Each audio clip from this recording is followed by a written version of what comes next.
started a fire near Milton Keynes Market just after 3 a.m. as a diversion while they carried out the break-in. 2 months ago, 3 shops in Watford's Harlequin Centre were robbed by a gang of men who'd set light to cars in a nearby street as a diversionary tactic. Detectives in Hertfordshire say that because of the similarity, they're liaising with Thames Valley Police, who've appealed for anyone with information to come forward. A 16-year-old boy has been charged with robbing a bookmaker's in Kempston. The teenager is accused of robbing corals on Bedford Road on Wednesday. He's been remanded in custody to appear at Luton Youth Court next week. Hopes of an Ebola vaccine have been dashed after the British company GlaxoSmithKline said a drug it was working on wouldn't be ready in time. The UN Secretary-General Ban Ki-moon says too many countries aren't doing enough to fight Ebola. The friends and family of a boy from Marlow have raised money to put a life ring at the spot where he drowned on the first day of the summer holidays. An inquest has heard how 13-year-old Kyrese Francis was trying to swim to an island in the River Thames with a group of friends. Stuart Tinworth was at Beaconsfield Coroner's Court. Kyrese's mother told the coroner how an extensive fundraising campaign launched by friends at the school had raised over £10,000 already, and explained how all of that money would be used for signs and safety equipment alongside the river. The coroner, in recording a verdict of misadventure, described this as an extremely sad incident, but noted that some good had come out of such a tragic accident with that money raised. In sport, Watford captain Troy Deeney could return after injury for tomorrow's trip to Sheffield Wednesday. New manager Slavisa Jokanovic takes charge for the first time. The Serbian is the Hornets' 4th head coach this season. The weather mainly dry with sunny spells, but clouding over this afternoon with some rain this evening. A maximum temperature 19 degrees Celsius. And you can get the latest news and sport online at bbc.co.uk/3 counties. Here we come, walking down the street. We get the funniest looks from everyone we meet. Hey, we're the monkeys, and people say we monkey around, but we're too busy singing to put anybody down. We go where we want to, do what we like to do. We don't have time to get restless, there's always something new. Hey, we're the monkeys, and people say we monkey around, but we're too busy singing to put anybody down. We're just trying to be friendly, come and watch us sing and play. We're the young generation, and we've got something to say. Oh. Anytime or anywhere, just look over your shoulder, guess who'll be standing there? Hey, we're the monkeys, and people say we monkey around, but we're too busy singing to put anybody down.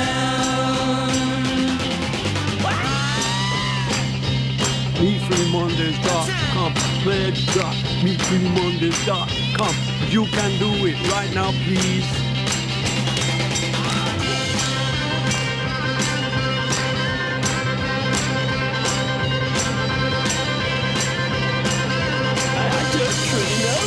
Hey, we're the monkeys, and people say we monkey around, but we're too busy singing to put anybody down. We're just trying to be friendly, come and watch, sing and play.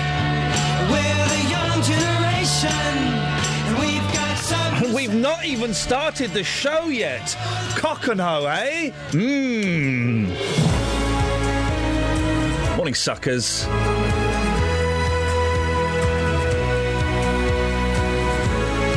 Morning to all you plebs that I blocked on Twitter and Facebook yesterday. Still listening, huh? Good. This is for you. Coming up on the show today, not enough houses, too much skin, and probably way too much Justin Dealey. If you want to take part, you can. But you don't get nothing for it, so you may want to think twice. Across beds, hearts and bucks. This is BBC Three Counties Radio. Oh, let's just mash it up.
Not a jungle shop, party heads, simple enough, clear.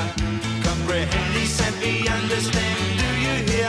A pack of party heads with the colour tips. Too late, Google's her gossip. Well, hello Joe, hello Miss Clay, many happy returns from the day. Welcome to the house of fun, now I've come of age. Welcome to the house of fun.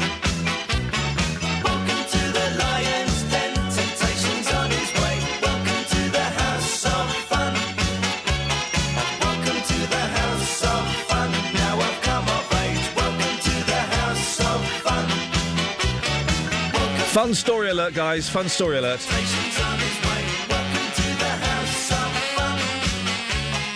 Hey, these could be House of Fun, and we've got a fun story about houses.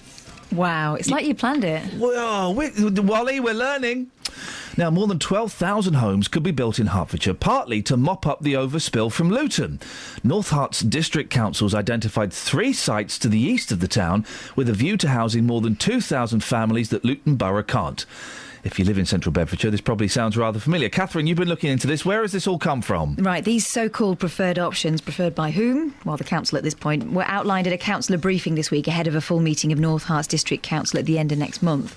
Now, under something called the National Planning Policy Framework, North Hertfordshire is required to consider how to respond to the housing need that can't be met within Luton's borders. And that word consider there is something that will offer a bit of hope for those who don't see why a neighbouring authority's failure to sort out its own problems should mean hard hats and builders on your side of the border. Still, what the national planning policy says goes, which is why these 3 sites for 2,000 homes have been mooted in Cockenhoe and to the east, stop it, to the east of Luton. Now, what happens now gets more exciting. Even more exciting than this? A master plan will be prepared. And this will consider ways to minimise visual impact. So, you don't get people saying it's an absolute eyesore.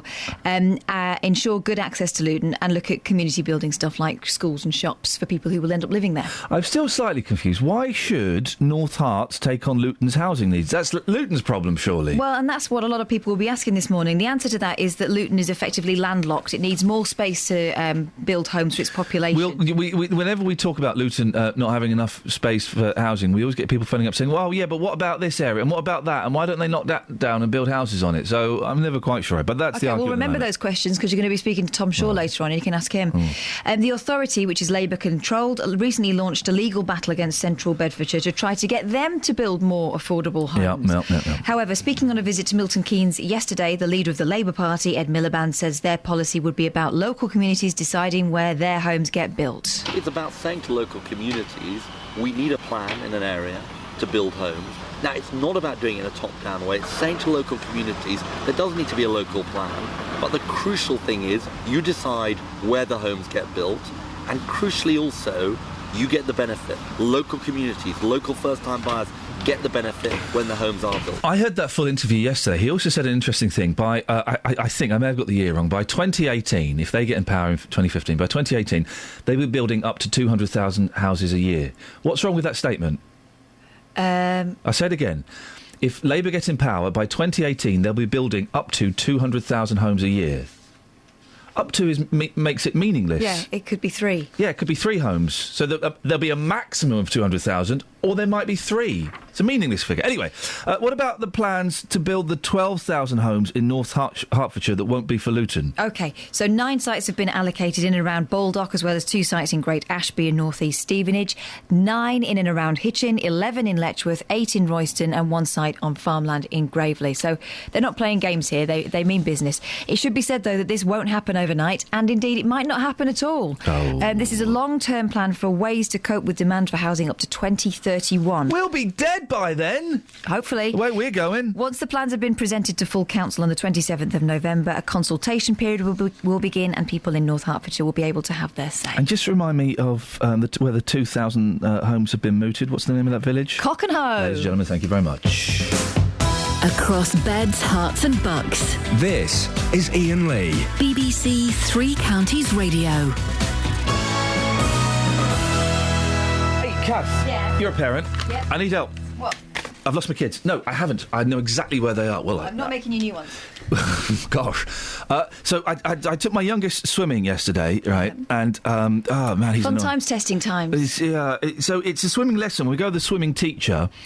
And all the other kids, and there are like babies, and there are kids a little bit older than him.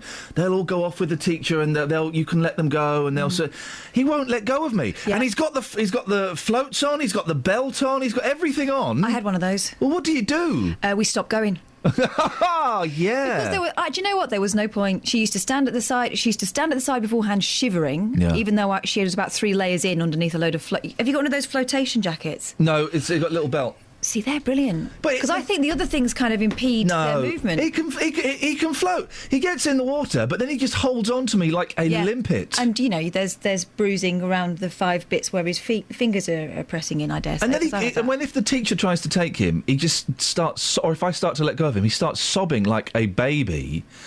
And then this is the weird thing about my youngest boy. He's been crying a lot recently for various different things. And then, like, 10 minutes later, he'll go, Daddy, why was I crying? What? I'm not going to remind you. You'll start again. I did that the other day when but he's really clingy to his mum at the moment, and she went off to work, and he was sobbing. I distracted him with the rude dancing in the Postman Pat film, and then he said, "Daddy, why was I crying?" I said, "Because Mum has gone to work." Ah! Honestly, do you know what? I think you should knock it on the head. What? He's only 2.5. I'm not going to knock him on the head. No, the swimming. Yeah, I think so as well. Wait till he's a bit older and wait till he wants to go. Just take him on a weekend when it's nice and relaxed. But he likes going, and then we go in the pool and we have a little paddle around. And we go so into don't put him off by forcing him to, be Olympic standard. Did you take your kids baby swimming when they were babies? I did, but it was pointless. That was pointless, wasn't it? It was absolutely pointless. And the best thing we did was just going on holiday, and they were swimming for fun rather than being forced to do laps. Can you take my kids on holiday with you? That was the offer that you made on air. That was the offer that she made on air, wasn't it, Kel? She just said she could take my kids on... She just offered to take your kids with and as with the BBC, we deal in fact, not fiction. That has to happen. That has to happen. You're going away... Lakes. I take them to lakes. They swim in Windermere. That's fine. Oh, dearie me. Travel news for beds, cards and bugs. BBC Three Counties Radio. Well, so far this morning, taking a look at the sensors across the 3 counties, seems to be moving rather well on the M1 and the A1M. Not seeing any major problems or delays. Do expect some delays in Milton Keynes as those roadworks continue on Standing Way at Newport Road. Has been causing a few delays through the rush. The M25 between junction 25 for Enfield and junction 27 for the M11. Those major roadworks continue there, so do expect delays. So far, looking at the departure boards for the trains, and no reported problems so far this morning.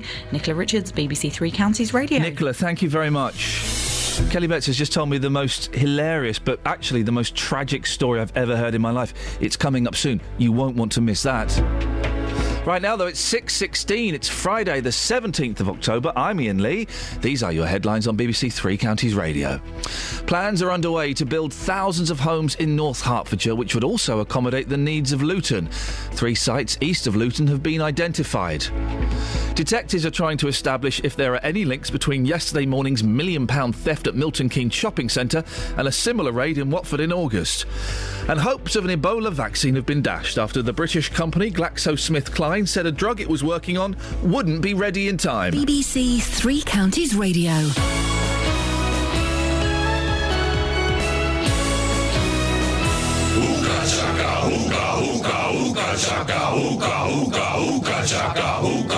Every weekday from 12, Nick Coffer brings you BBC Three Counties Radio. I've got some great interviews coming up. He was in the trenches in France and he was shot. We both look at each other in amazement and can't believe how far we've come with the company, and we love it. We love every day that we do the cakes. Nick Coffer. We're telling people, go out and find about your family story and come back and pay tribute to them in a way that is a living, breathing legacy. Got a strong local link, hasn't it? A strong local link. Amy Merritt, she's originally from New Zealand, now settled in Buckinghamshire. Nick Coffer. I think it could be brilliant. Weekdays from 12 on BBC Three Counties Radio. Richard's in Winslow. Morning, Richard. Oh, rock and roll. What? Hey, rock and roll, brother. I can tell Are you a mod or a rocker? Hello, can you hear me? What happened this morning? I woke up full of the joys of spring. Hello. And what do I get? But you whinging on about calling the punters plebs and hello and blowing raspberries. Hello, can you hear me? Yes, I can hear you, Mother. Can you hear me, Mother? Yeah, well, yes, I can, Mother. You're doing it again, aren't you? Hello. Hello, Hello, doing caller. It again. Hello, caller. Doing it again. You're doing it again. Hello, caller. You're doing it again. Hello, caller. Now, listen, as you went on this course... Hello, can you hear me? How to improve. Can you hear me? To improve, stop it! Well, why don't you engage with me? Engage with me! I even phoned in with a suggestion how to encourage the punters. Oh, yeah, go on. To phone in with their exotic tales from travelling the world. Oh, yeah, go on. Can you actually hear me? And do I have to? I wake up this morning and I get you blowing raspberries at the poor punters. You won't encourage them to phone in if you're going to abuse them. What should I be doing then? Stroking them? Well, I phoned... Do you want me to stroke you, Richard? I phoned up with a suggestion of how to improve the call ratio of people phoning in with exotic tales from their travels around the world. Would this improvement of the call ratio... Hello? Didn't they tell you about that? Can you hear me? Of course I can. Would this improvement of the call ratio involve you calling less? Because if so, I would love to hear it. Say that again. Oh, for goodness. So you can't hear me? Yes, I did hear you, but you were talking over me whilst I was talking. There's a surprise. No, Richard. You when you're shut up! Will you shut up, man? What? Shut up! Don't you tell me to shut up. I wasn't talking over you. You were rudely trying to interrupt me. He's doing it again! You don't like the truth? Don't! You can't handle the truth! You like it! I'll shove the truth right up your... Get back on another of those training courses. We were taking the training course. We were training them how to do it. And who is it you upset? What was that presenter that you upset? What do you want? Who came that I heard? What is he banging on about? You said you upset who is it? What do you want? Who? What do you want? Oh, well, that was all about. For God's sakes, man! Speak the truth. Why did you call in? What's that all about? Oh, bums!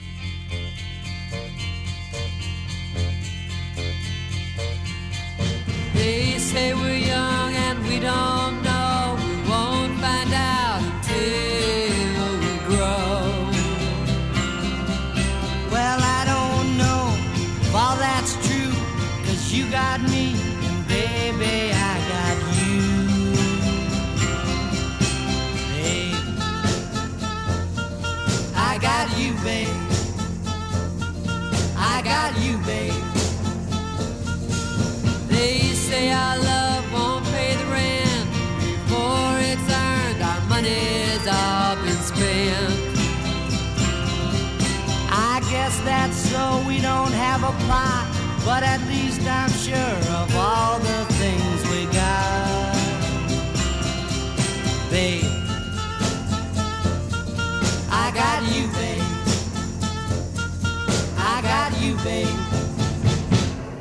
I got flowers in the spring. I got you to wear my ring. And when I'm sad, you're a clown. And if I get scared, you're always around. So let them say your hair's too long, 'cause I don't care. With you I can't go wrong. Then put your little hand in mine. There ain't no hill or mountain we can't climb, babe. I got you, babe. I got you, babe.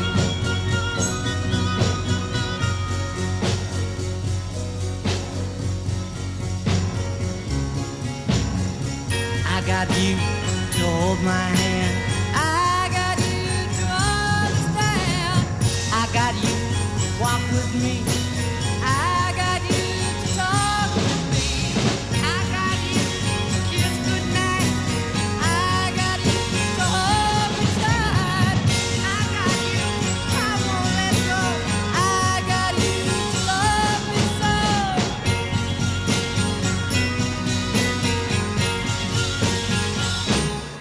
I got Coming up, Kelly Betts is going to tell you the funniest and yet the saddest story you've ever heard. I got you. And when I say sad, I mean it's in literally every sense of the word sad, as in it's sad, and also pathetic. All of those things and more. Bit of life and death in there as well. A little bit. I'm not overselling this, am I, Kels? All of these things are featured in this. And I say story. It's 2 sentences at most. Yeah. It's good 2 sentences though. It's the best I say ever. Sorry? It's the best I will say. It's not what ever. It's not what you just said. It's the best I say. Thank you. It's the best you say. Who want to miss? Not me. Now, a Buckinghamshire man is calling for the NHS to end the 7 years of misery he's endured after having a gastric bypass. Paul Thorne from Prince's Risborough lost 17 stone after the operation in 2007. But he's been left with excess skin, which he says is stopping him from getting a job or enjoying his life. He also claims the NHS in Aylesbury won't help and it's driving him to despair. Well, a regular contributor to the show is Tam Fry from the National Obesity Forum. Morning, Tam. Good morning to you. What's your take on this? Should the NHS be getting rid of the excess skin? My view is that it should. Bariatric surgery we all know about, but we don't necessarily understand the amount of excess flesh which may be left on the body after the surgery. And I think this gentleman has existed for 7 years of misery, and he should never have been subjected to that. As far as I'm concerned, bariatric surgery is in 2 halves. First, the operation, and then secondly, getting rid of the excess flesh.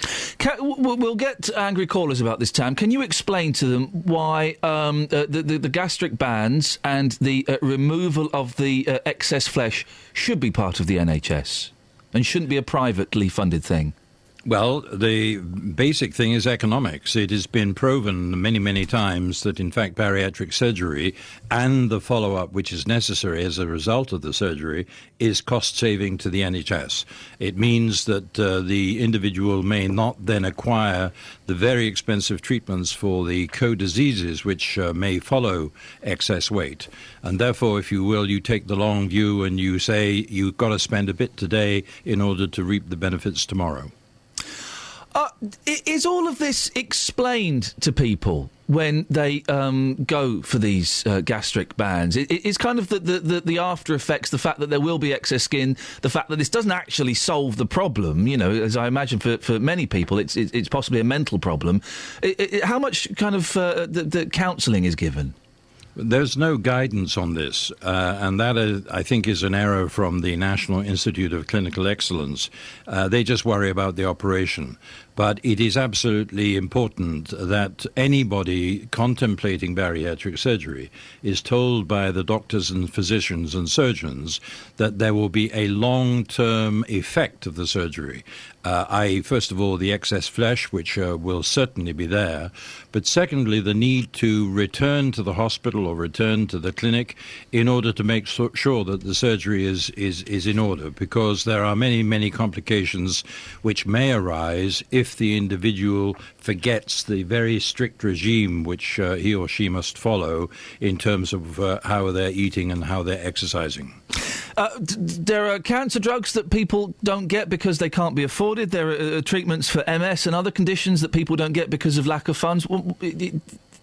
Removing someone's excess flesh or helping them lose weight might be seen as a bit of a luxury. You might think that it's a bit of a luxury, but if you've got that flesh hanging off you, and perhaps as a man you don't care about it so much, but certainly women would find this extremely embarrassing. It is terrible. This gentleman from Bucks, for instance, wants to go back to work. He's most unlikely to want to go back to work if he has this flesh hanging around him, and by going back to work, he will be starting to replay the money to the exchequer that has been afforded to him by the cosmetic surgery. And what is the National Obesity Forum doing about this? Well, we are lobbying as hard as we can to make it an all-embracive exercise. But unfortunately, as you say, a lot of people are very much against this because they regard it as being strictly cosmetic and should be paid for by the individual. On the other hand, we would say that it's all part of the same deal. Tam, do you normally get up at this time in the morning, or are you doing this just for us?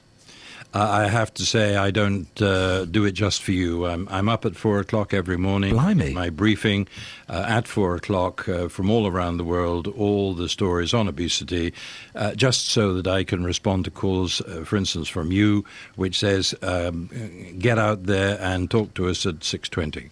Tam, listen, we appreciate the work that you're doing. It's always good to talk to you. Thank you very much. Tam Fry from the National Obesity Forum. Blimey, yeah, they're getting up at 4 o'clock. I know where you're coming from, brother. I feel your pain. 08459 455 555. So the gastric band surgery is on the NHS. The removal of the excess flesh isn't. Well, if you're going to do one, you should probably do both, shouldn't you? Surely it's standard aftercare, isn't it? You would imagine that the two go hand in hand, because otherwise, well, it's only the half the job done. Or you lay it all out when you first start and you say, look, you can have this, but you're going to be responsible for sorting out the surgery or paying for the surgery afterwards. Are you still prepared to go forward? Because a lot of people think this is a quick fix. Yeah, a lot of it, it's all up here. A lot of it's in the head. Yeah. A lot of it is in the head. And which leads to, a lot of disappointment for people. I think this is going to be the end of a lot of different problems that aren't necessarily related to what they carry around their middles. And this is a long shot. If you've had the gastric, and we'll be speaking to this gentleman later on that we were talking about, if you've had the gastric band op, were you left with a little bit of excessive flesh? But more interestingly, I think, did it solve the problem? Because for some people, food is an addiction, and it's there to cover, low self-esteem and shame and all of those kind of usual things. Did it solve the problem, really, or did it just push the problem elsewhere? 08459 455 555. Travel news for beds, cards and bugs. BBC Three Counties Radio. Well, so far this morning, checking across the speed sensors over the three counties, and it seems to be moving well on the major routes. The M1 and the A1M both moving rather freely this morning. On the M40 at the moment, there are some roadworks taking place just at junction 5 for Stokenchurch, so do expect delays there. Having a look so far at the M25, building a little bit between junction 25 for Enfield and junction 27 for the M11. There are some major roadworks taking place there as well. So far, taking a look at the departure boards for the trains, everything's running well so far this morning. Nicola Richards, BBC Three Counties Radio. Thank you, Nicola. Coming up, Kelly Betts will tell you just the most incredible story I've ever heard. It only takes two sentences. One, if you replace the first full stop with a comma, which I think grammatically would still be correct. You don't want to miss it. Across beds, hearts and bugs. This is BBC Three Counties Radio.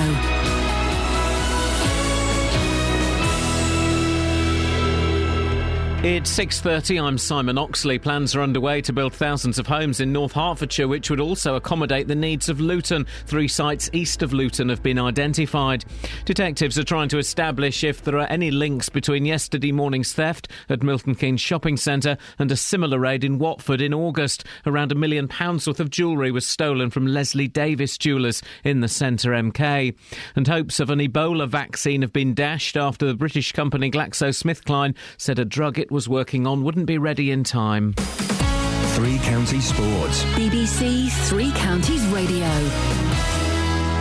New Watford manager Slavisa Jokanovic takes charge for the first time at Sheffield Wednesday tomorrow. The Serbian is the Hornets' 4th head coach this season. English football is best football on the road, and this change, what is front of me, it's very important change for personally for me.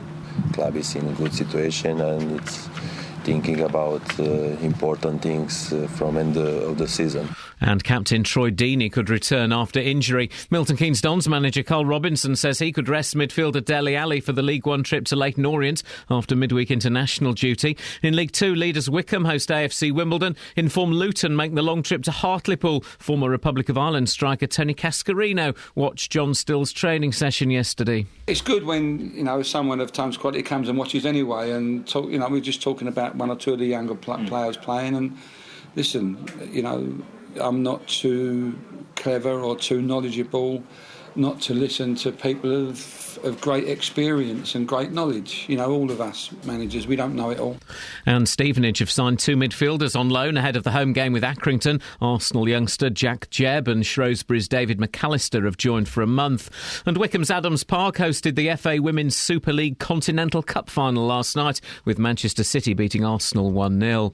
In rugby, Bedford host the Welsh side Cross Keys tomorrow in their first home match of the British and Irish Cup. And in ice hockey, Milton Keynes Lightning return to the newly rebuilt Planet Ice Rink tomorrow evening after over a year of playing their matches in Coventry. The Lightning host Sheffield. BBC 3 Counties News and Sport. The next full bulletin is at 7.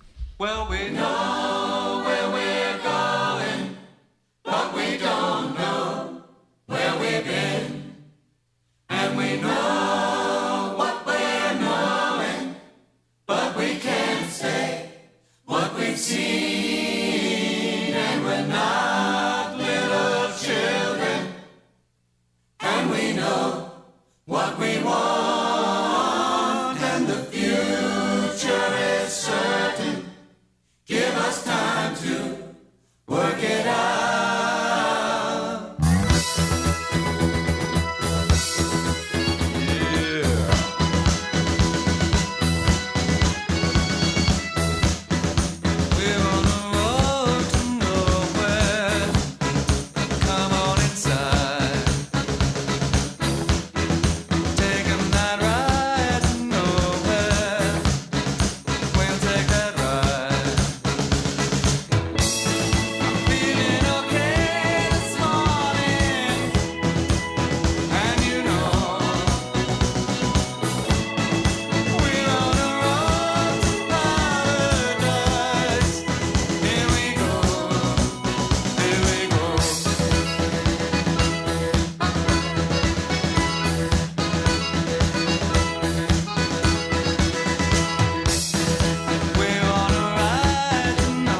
You can do it right now, please.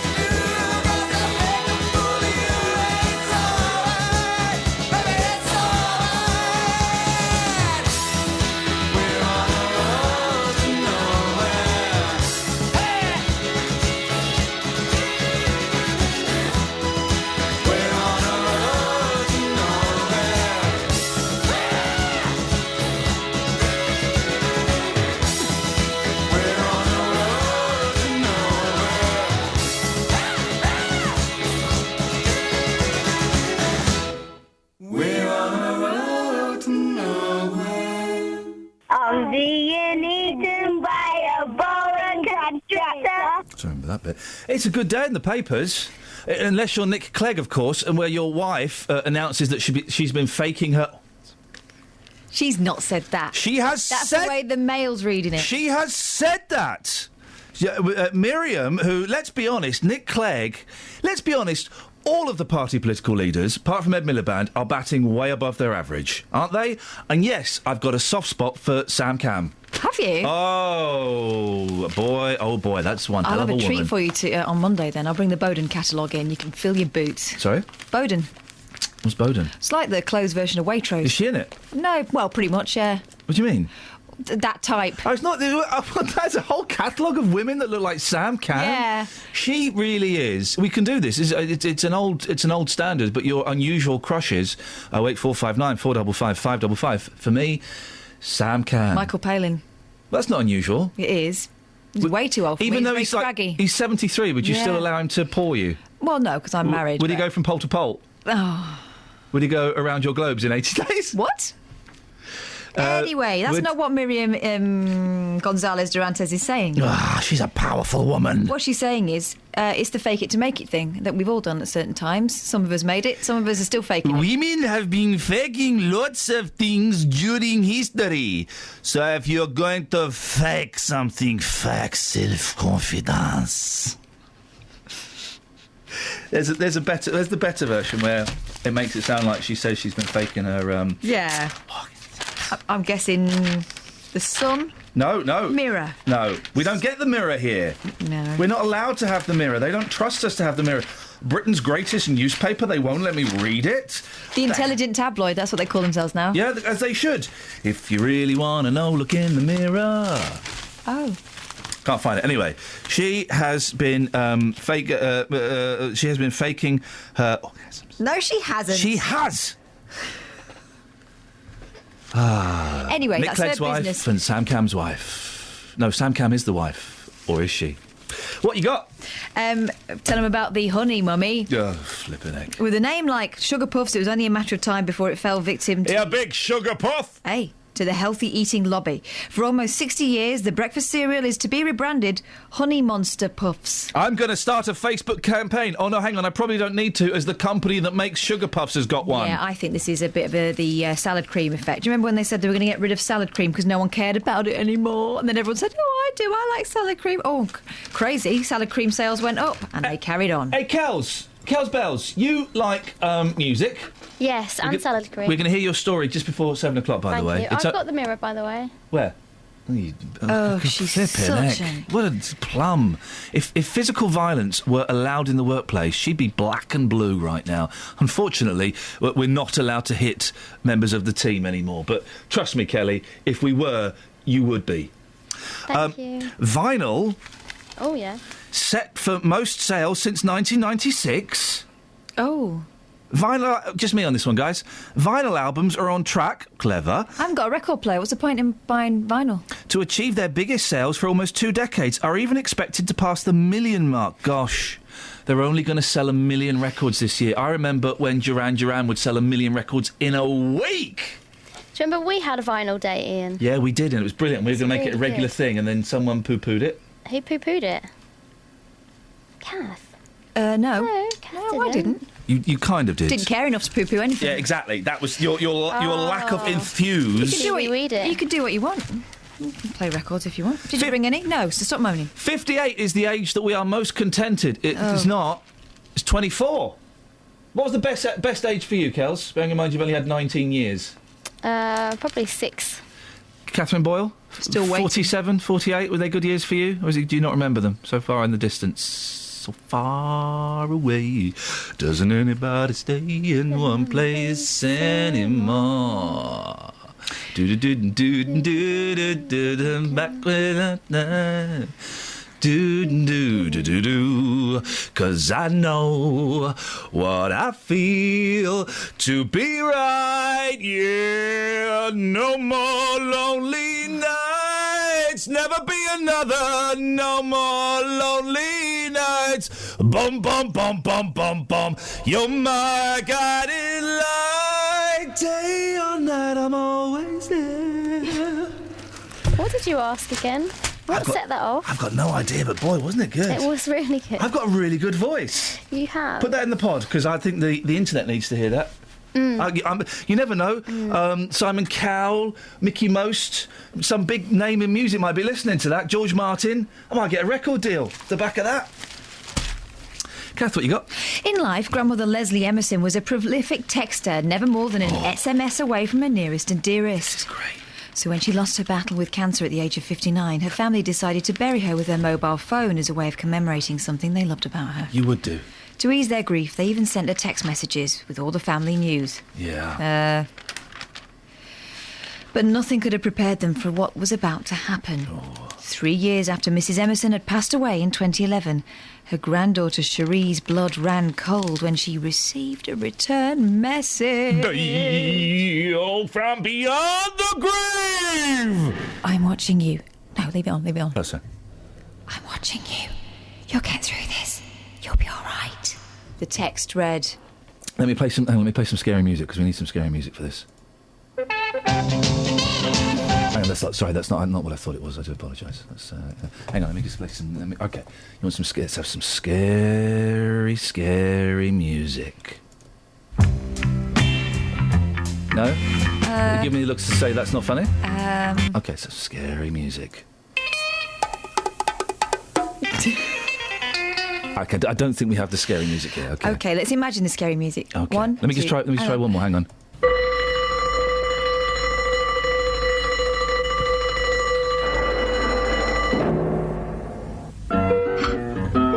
No. Okay. Anyway, so they got this message back from beyond the grave. Or did they? No, someone got the phone number and decided that enough was enough. They'd probably been receiving a whole lot of extra information they didn't really need. Yeah. And either as a prank or as maybe a way of trying to help with the grieving process, they Probably sent that message back. You must have had mucky texts from a wrong number. You never had that? Not mucky texts. Oh, I've had mucky texts from a wrong number, and I've got straight in there. Have you? Yeah, but like really inappropriate. Eventually, getting really, really inappropriate until they go, "You're not Sharon, are you?" No, but you started it. Don't leave me now. Especially now we've shared so much. Hey, you remember that old fella that I know a few. Well, I know you do, with Michael Palin. You know intimately. The old fella who, when we were all we were all commemorating D-Day. And the old fella escaped from the old people's home to go. Yes. He's Bernard Jordan, 90. He's won a City Council gong for escaping a Brighton care home to be at June's D-Day anniversary. I think that's good. Yeah. What's he need a gong for? No, it's not. He's a bloke who went out for the day. It's a medal. Yeah, but it's not an actual gong. It's not like the rank man. Oh, right, okay. It's not Chinese. So don't give him a gong. They've probably got one in the home. It's a medal. Boing. Dinner time, guys. Come get it while it's hot. Well, dinner time in half an hour. Come and get it. It'll be hot. He won. I think that's nice. He won a medal. Although he's probably got medals for killing Nazis. Yeah, he probably has. And maybe his family won't be very happy that he's effectively being encouraged to run away. Travel news for beds, cards and bugs. BBC Three Counties Radio. Starting off on the M25, heading anti-clockwise, looking rather slow-moving at the moment on the speed sensors just at junction 20 for Kings Langley. Also building up anti-clockwise around junction 16 for the M40. And it's already looking heavy in Bricket Wood on the North Orbital Road, just at junction 21A for the M25. The M40 at the moment, as roadworks taking place at junction 5 for Stoke and Christchurch, so do expect some delays there. Some minor delays at the moment on the Northern Line between Edgware and Golders Green. This is all due to a signal failure. Nicola Richards, BBC Three Counties Radio. It's easy for you to say. 6:46, it's Friday the 17th of October. I'm Iain Lee. These are your headlines on BBC Three Counties Radio. Plans are underway to build thousands of homes in North Hertfordshire, which would also accommodate the needs of Luton. 3 sites east of Luton have been identified, including Cockenhoe. Detectives are trying to establish if there are any links between yesterday morning's £1 million theft at Milton Keynes Shopping Centre and a similar raid in Watford in August. And a Buckinghamshire man says he's been fighting for 7 years to get surgery to remove excess skin following a gastric bypass. Oh, you're all right, sorry, what happened? Paper in the face. I do apologise for that was just a spasm. Here's the weather with Georgina. Beds, Herts and Bucks weather. BBC Three Counties Radio. Good morning. Apart from a couple of cloudier spots, when the sun does come up, we've got a fairly bright start for many and some sunny spells to come. It should be a largely dry day, although we can't rule out the odd shower here and there. A bit more cloud builds later on, though, but a very warm one again with highs reaching the high teens. Bit of a south to southwesterly breeze, though, just taking the edge off that. Tonight, a fairly cloudy night with some patchy rain and lows of 15 degrees Celsius. So already quite warm when we wake up in the morning, and another not another cloudy day, but a cloudy day tomorrow. And a bit of patchy rain in the afternoon. There could be some heavy bursts within it, but it's not going to be too much to worry about. Temperatures reaching perhaps the high teens, maybe even the low 20s. It's going to be fairly blustery tomorrow and on Sunday as well. And Sunday, we've got really a day of sunshine and showers. A similar day on Monday, but it's Monday evening that we start to see the remnants of Gonzalo, or ex-Hurricane Gonzalo as it will be by then. But really, it's just wet and windy. Not too unusual for October weather. That's your latest forecast. If you've missed any of the programmes from the last week, you've missed things like this. Hey, what a great way to get things started today. Lost in Music, and that comes from Sister Sledge. Hi, how are you? But there is a way you can hear it all again. It's Treasure Quest, live across BBC Radio Northampton and BBC Three Counties Radio. We are on our search for the treasure. bbc.co.uk/Three Counties Radio, allowing you to listen to what you missed. Can you ever have too much cake? Discuss? No, you don't need to discuss that. Tony Blackman here with you through to 11 o'clock with all this great soul music. Tower of London was where his daughter lost her head. Thanks a Marillion. It's a very good recipe. bbc.co.uk/Three Counties Radio. Boom, shakalaka boom. You all right, Just? Morning, Princess. Good morning, my darling. Catherine Boyle's here. Hello. Hey. Oh. Well, that's the introduction's done. What brings you here, Just? Well, what have you got for me? Sorry? I tell you what I got. Oh, we got a good one, Kath. Go and give it to him. We're all going to be dead in 6 months, according to a panic-stricken dad who's insisting his daughter wears a face mask to school during the Ebola crisis. That's the Ebola crisis that hasn't come to this country yet. John O'Brien of Turvey has told Sharnbrook Upper School, this is from the Bedfordshire on Sunday's website, that he wants the student to wear the protective measure to prevent her from catching the deadly virus from people who haven't got it. But he's been told it would not be appropriate, and now he claims the school has called social services after he threatened to educate her at home instead. I don't believe the... Can someone bleep? Bleep. Yeah. The government are telling us in relation to Ebola, so I emailed the school and said I would like my child to wear a mask, said John. I'm not going to wait for my child to catch Ebola. I'm going to send my child to school with a mask and... Another bleep, please? Bleep! Goggles. I should be able to protect her, and I'll do what's best for her, he added. The frantic father... It doesn't look frantic in the photograph, but it does, I suppose they both start with a fur. Claims he asked the school if they could send homework for his daughter to finish. They said they had no intention of sending schoolwork because doing so would look like they are condoning the behaviour. I've been trying to look up Mr. John O'Brien in Turvey, and I can't find him, Just. You want me to go on a mission to find the man? Turvey's not very big, and I'm hoping you might be able to. I mean, come on, is this story for real? Yeah. It's well, not there's made a picture up. of him with a face mask on. Wow. Yeah, OK, I'm going to leave right now. I'm going to try and track him down, and I shall report back before 9. Incredible. Tell you what, meet me at the front door first, and I'll give you this article. Yeah, OK, no props. All right, cheers, Just. Cheers. The fear is growing. There's an air passenger in protective suit as Ebola fears start to grip the West. Well... There's a picture of a woman... Well, it says a hazmat suit. I think that's just one of those...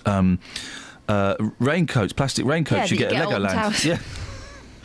But she's got the gloves and the mask on. Ah, man alive. Do you know what? We'll be all right because Well, we don't leave our dead in the streets. You know, we don't go and kiss our dead bodies and things as they do. We'll be all right.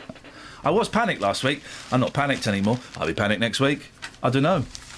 Keeping your kids off school, though, because you think they're going to catch it is something else, isn't it? I've heard rumours, and I'll check this out, that you can buy... In fact, let me check... You do another story. Let me check this out before I... All right, let's do another one. Start the panic.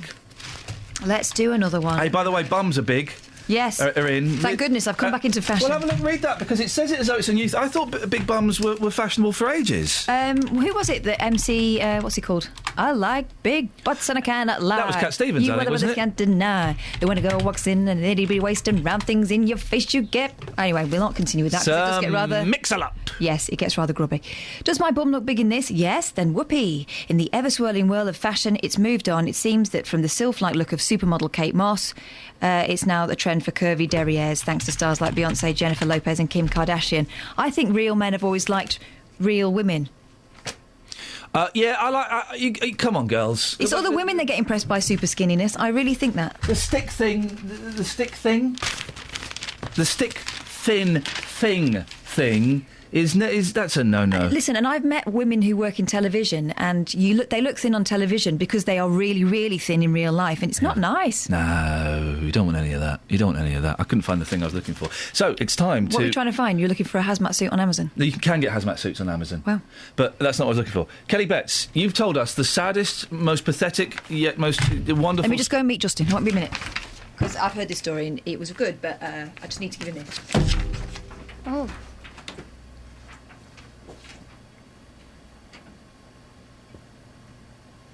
All right, Kels, just you and me.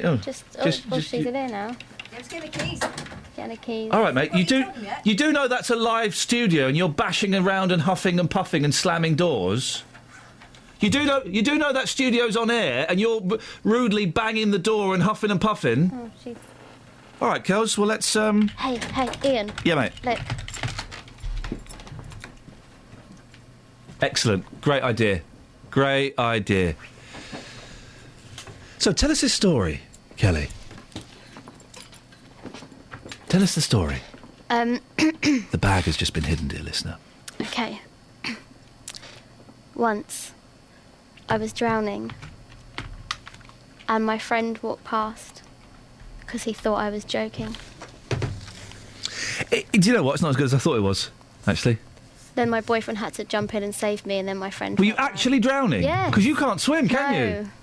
That's brilliant. What part of it's brilliant? The drowning or the fact that I can't swim? There's so many parts of that that are brilliant. I mean, you are... We joke you're 19. You're actually 39 years old, and you cannot swim. That's insane. I know how to. We're all right, thanks, Kath. Yeah, no, it's fine. We're all right, thanks, Kath.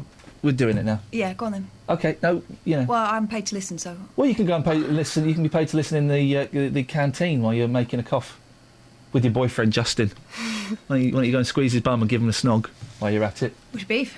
My beef's you and Dealey. He's gone. Exactly. Well, I'm not second fiddle. I'm not playing second fiddle. He's on an important mission. I've got to give him the information. Plenty of good tunes played on an old fiddle. Pardon? And I'll have a fiddle in a minute. What? Can I watch? What's going on? What the hell is So this? I know how to swim, Yeah. but You've read the book. You just can't do it in practice. I have a bit of a fear of water. I can't float. Can't do it. Sometimes when I swim a little bit, I get nervous and then I laugh and then I start to go under and then people have to come and get me. Yeah. Well, never laugh when you're going down, because that really is going to be a disaster. Now, BBC introducing Kelly Betts. Tell us all about. BBC introducing is Say all about. show You can keep it, tight. dedicated to the music Brief. from the 3 counties Very fine. area. Each week I select a banging tune One to play sugar, please, on the Kath. 3 counties playlist. Can I have 1 sugar as well? I think you're mistaking me for someone else. I'm taking you for Kath Boyle, the tea maid. Right, OK. I've just got teas made. We should get one. I've just got it. It's a pun. It's a double entendre. Tea's made. Yeah. So it's spelled M-A-I-D. It's a maid that makes your tea, but also... Tea's made. How have I never got that? This song is called Hold Back the River by James Bay. He's from Hitchin, and he's brilliant. Is he not from Cockenhoe? No. It's a shame.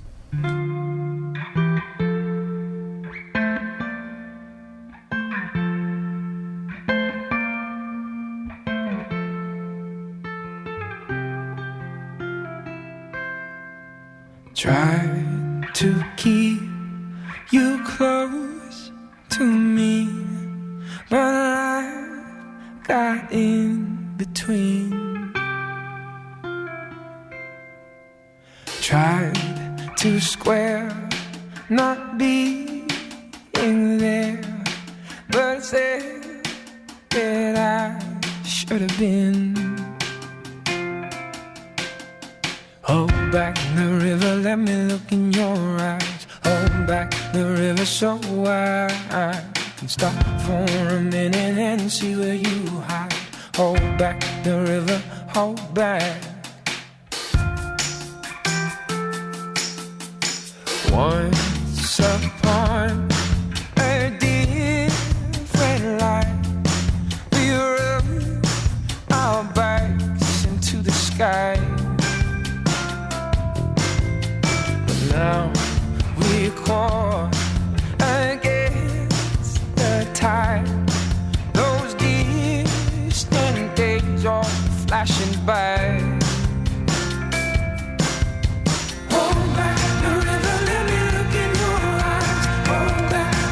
So I can stop for a minute and be by your side. Hold back the river, hold back.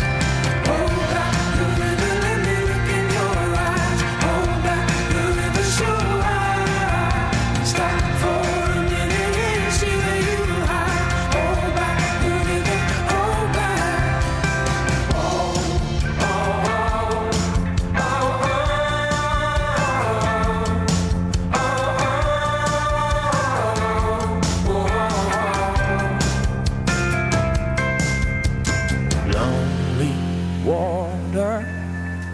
Lonely water, won't you let us wander?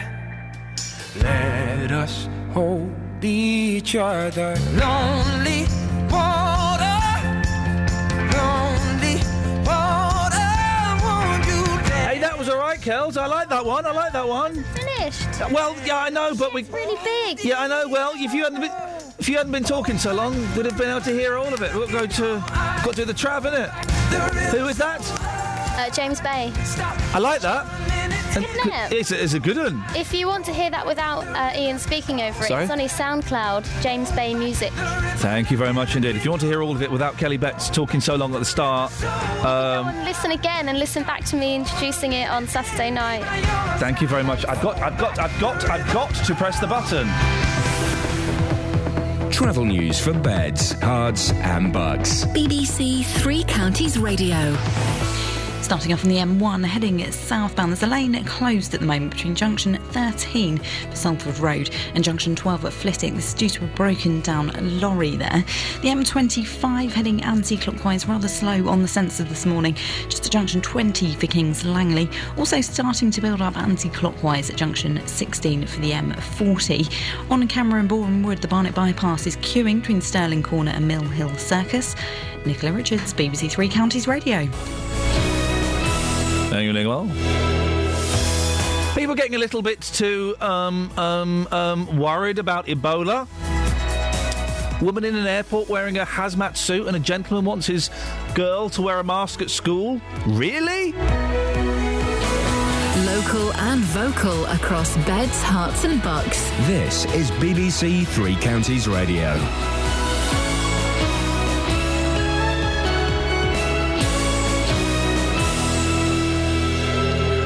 It's 7 o'clock. I'm Simon Oxley. The headlines: North Hertfordshire homes to include Luton overspill. Investigations continue after £1 million jewellery theft in Milton Keynes. And Buckinghamshire man fighting for more surgery after weight loss operation. BBC Three Counties Radio. Plans are underway to build thousands of homes in North Hertfordshire, which would also accommodate the needs of Luton. 3 sites east of Luton have been identified. More from Tony Fisher. North Herts District Council says they're required under the National Planning Policy emergency framework to respond to the needs of Luton, which they can't meet within their own borders. 3 sites containing over 2,000 homes have been identified in Cockenhoe and to the east of Luton. A master plan will be prepared for all 3 sites to consider issues such as access into Luton, adequate new schools, and ensure any development meets Luton's specific needs. Detectives are trying to establish if there are any links between yesterday morning's theft at Milton Keynes Shopping Centre and a similar raid in Watford in August. Around £1 million worth of jewellery was stolen from Leslie Davis Jewellers in the centre MK. More from Ben Nye. The thieves started a fire near Milton Keynes Market just after 3 in the morning as a diversion while they carried out the break-in. 2 months ago, 3 shops in Watford's Harlequin Centre were robbed by a gang of men who'd set light to cars in a nearby street as a diversionary tactic. Detectives in Hertfordshire say that because of the similarity, they're liaising with Thames Valley Police, who've appealed for anyone with information to come forward. A 16-year-old boy has been charged with robbing a bookmaker's in Kempston. The teenager is accused of robbing corals on Bedford Road on Wednesday. He's been remanded in custody to appear at Luton Youth Court next week. Hopes of an Ebola vaccine have been dashed after the British company GlaxoSmithKline said a drug it was working on wouldn't be ready in time. The UN Secretary-General Ban Ki-moon says too many countries aren't doing enough to fight Ebola. A Buckinghamshire man says he's been fighting for 7 years to get surgery to remove excess skin following a gastric bypass. Paul Thorne from Prince's Risborough lost 17 stone following the surgery in 2007. The Aylesbury Vale Clinical Commissioning Group says aesthetic surgery after weight loss programmes is not normally funded. Tam Fry is from the National Obesity Forum. There's no guidance on this, and that, I think, is an error from the National Institute of Clinical Excellence. They just worry about the operation. But it is absolutely important that anybody contemplating bariatric surgery is told by the doctors and physicians and surgeons that there will be a long-term effect of the surgery. Sales of vinyl albums in the UK are expected to top 1 million for the year, the highest number for nearly 20 years. AM by Arctic Monkeys remains the bestseller. Classic albums by Led Zeppelin, Oasis and the Stone Roses are also in the top 10. In sport, Watford captain Troy Deeney could return after injury for tomorrow's trip to Sheffield Wednesday. New manager Slavisa Jokanovic takes charge for the first time. The Serbian is the Hornets' 4th head coach this season. The weather mainly dry with sunny spells, but clouding over this afternoon with some rain this evening. A maximum temperature 19 degrees Celsius. And you can get the latest news and sport online at bbc.co.uk/3 counties. I'm being swallowed by a boa constrictor.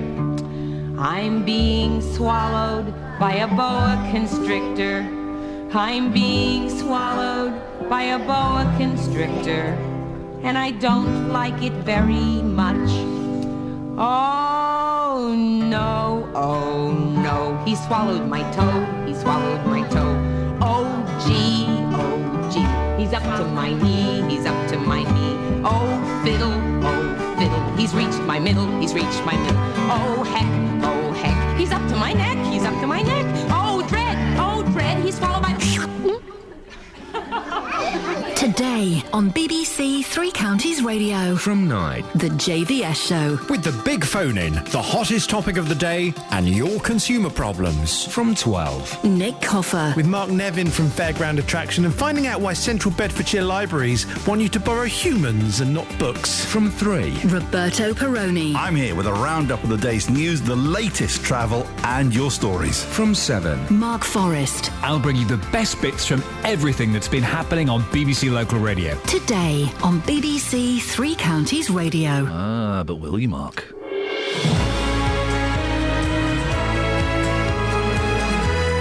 Morning! Iain Lee, BBC Three Counties Radio. Lots that we've got to talk about. Not a lot for you to sink your teeth into yourself.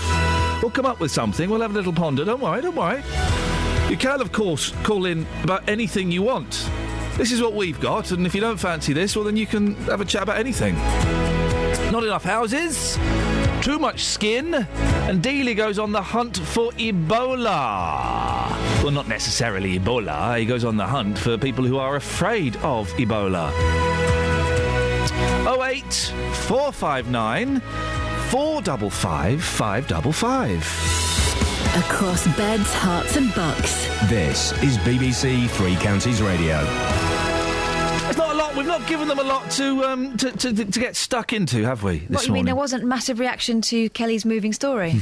There was none of that. I mean, you can call in about your weird crushes. I don't think Sam Cam, the second lady, if we had such a thing, Samantha Cam, I don't think that's such a weird crush. She's a bit gummy for me. She's got a bit of the old, not Paolo Nutini, Paloma Faiths about her. Busy mouth. Well, no, it's not that. I like a busy mouth. It's the gummage. Oh. She's got the Wurzels going. Wurzel gummage. Yeah, there's a lot of gum there. The proportion of gum to teeth is irregular. But apart from that, Sam, as long as you don't open your mouth, as long as you don't smile completely. Just make sure she's miserable. Yeah, exactly. Everyone's happy. Perfect. Apart from Sam. Well, the long face. Well, and exactly, and it will be. I think she's a delightful lady. You must fancy. Well, apart from Palin, because I think Palin's quite a good one to fancy. Yeah, he's very charming. Yeah. Who else? I did have a thing for Cherie Blair. What? Yeah. You can't get much more gummy than that, can you? Yeah, gummy mummy. I did have a little thing for Cherie Blair. Yeah. Wow. I did. That is odd.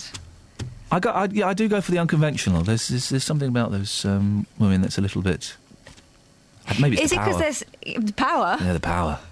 Right. The power. No, I don't think it gets much weirder than Michael Palin, really. Okay. No, hang on.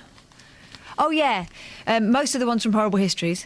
Oh, you love Horrible Histories. Oh, my goodness, it's the best programme in the world. I must watch it one day, and hopefully that will stop you banging on about it to me. I'll lend you a CD, a DVD even. Our DVD player didn't work. What? Yeah. How did that happen? Is there a boys. piece of toast in it? There's a piece of toast in it. Is there a piece of toast? 08459 455. There'll be something stuck in it that shouldn't be. No, they've just knackered it. Technology, eh? Kids, eh? Oh, is dear. more of the thing. You can give us a call. Your strange crushes. Samantha Cameron, if you're listening, when it all falls down with Dave, give us a call. Now, Luton's housing needs could become North Hertfordshire's problem. National planning policy dictates that the district council has to consider ways to deal with Luton's shortage in its plans up to 2031. Councillor David Levitt is North Herts District Council's portfolio holder for planning and enterprise and joins me now. Morning, David. Good morning, Ian. You have to consider Luton's housing shortage. I'm inferring from that, David, you don't actually have to do anything about it. No. Technically not. The National Planning Policy Framework says we have a duty to cooperate with our neighbouring authorities who've identified an unmet need. But that's not the same as a duty to agree. Is it frustrating for you? Because I'm imagining that you have your own housing issues and housing needs, and the fact that you have to consider another area's housing needs, that must be a little bit annoying. It's difficult. We have a housing need of our own, identified housing need for 12,100 homes within North Hertfordshire. We've identified sites to just about cover that for our own needs, but they're all in green. 80% of them are in Greenbelt. So when we're looking at Luton's unmet need, it's very difficult to find somewhere to meet their need. It has to be it has to be close to Luton. It has to have the good transport links, and it sort of limits you rather a lot. You don't fancy this, do you, David? Sorry? You don't fancy this? I'm not keen on it. It's difficult enough to meet our own needs. So, what areas are you considering, in inverted commas, for Luton housing? Where would they be in North Herts? It's an area to the west of our district, the east of Luton, around about Cockenhoe. So it would be in Cockenhoe? Yeah, around Cockenhoe. Around yeah. Cockenhoe. Yeah. And what about the plans for... And is that the same areas that you're looking at for the north, for your own homes? No, our own homes are going very much around the existing towns, Baldock, Letchworth, Royston, and the villages. And how long have you got to make a decision? Is it all kind of... It all sounds very vague, David. We have to set a plan between... The period of housing we have to cover for is the period between the 2011 and 2031. So you can see this has been in preparation for some time. We've had a couple of goes at it. We've tried to meet the numbers, but about 18 months ago, the government brought in a national planning policy framework, and it changed the rules rather a lot. Is it actually going to happen, or are you just paying lip service here? It depends on the developers. We don't actually build the homes. What we have to do is find the land to meet the need. it's up to the developers to build the homes. So somebody's got to come forward with the money to get that land and put the development in place. Anyone coming forward yet? Anyone kind of having a nose around? There is already an application in on one of those sites. Okay. Which one? Well, there's 3 sites in the east of Luton. It's one of those 3. Okay. Yeah. You can't say which one? No, not at the moment. Okay. No. David, I appreciate your time this morning. Thanks very much. Thank you. Councillor David Levitt, North Herts District Council's portfolio holder for planning and enterprise. I often wish I had a long title. He's not keen, is he? Bless him for being honest. He's not keen about that. You could tell he felt slightly put upon. I appreciated his honesty. No, I did as well. I love it when councillors come on and they're honest. He doesn't like the idea. You know, as he said, they've got their own housing issues, their own housing problems they need to meet, and it must be weird. We're going to speak to Tom Shaw from Luton Council a bit later on. And who is another very honest councillor, as far as we can tell at the moment, and speaks his mind. 08459 455 555. Across beds, hearts and bucks. This is Iain Lee. BBC Three Counties Radio. So there's a story in the papers today, page 3 of the Express. You know, sometimes, I say sometimes, like quite often, people make up stories about things. They make up stories just to fill things. This is a made-up story, isn't it? Fashion's new trend, it's right behind you. Sorry, can you hear this buzz, by the way? I apologise. If you're listening on DAB, you'll hear the crystal clear buzz. If you're listening on FM, you might be lucky and it's drowned out. But that buzz it's a thing. We've got nice racks here in the studio. Unfortunately, they're very, very noisy. So apologies for that. It's the BBC. I'm sure it'll be fixed by 2016. Does my bum look big in this? Yes, then whoopee. The ever-swirling world of fashion has moved on, it seems, from the sylph-like look of supermodel Kate Moss. Now the trend is for a curvy derriere. Yeah. Thanks to stars like Beyoncé, Jennifer Lopez and that there Kardashian woman. OK, let's reel it back in. Fashion's not changed, they're still skinny. We're talking about pop culture, aren't we? We talk about music and whatever it is that Kim Kardashian does. But big bums, and you say big bums, I mean, the Kardashian has got... But these visible bums. Your normal bums are... They've been fashionable trend. What does that even mean? We've been more appreciative of them for the last few years. So why is this now suddenly a story? Well, because you've got women actually padding them out now. Women are using exercises like the squat as those with less than ample posteriors attempt to boost their backsides. Many are also making inquiries about having implant surgery. The features...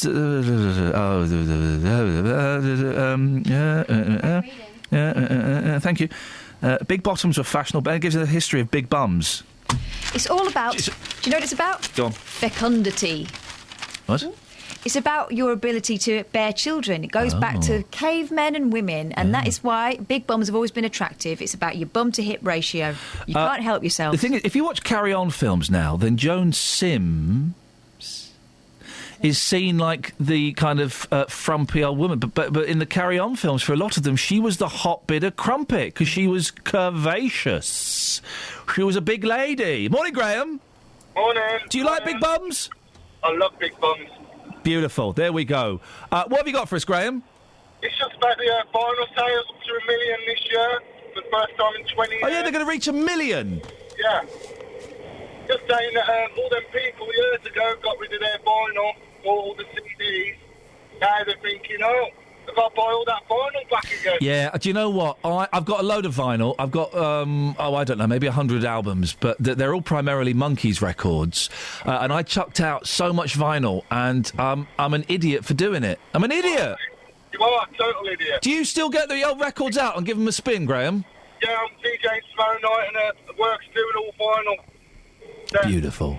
Because the thing about I don't listen to MP3s at home. It will be CDs primarily. But the thing about getting a record out is if you're going to play an album, you've got to commit to that because you've got to find it. You've got to turn on the record player. You'll get the album out of the sleeve, then get the album out of the inner sleeve. Then you've got to lift up the thing and then put the record. You've got to work. Then you've got to turn it over halfway through. That's the beauty of it, though, Ian. Listen. I totally agree. You've really got to want to listen to that record to play it. Oh, definitely. And it sounds much better, I think. nice, big... You talk about big bottoms. Records have got a big bottom, haven't they? Big, fat sound.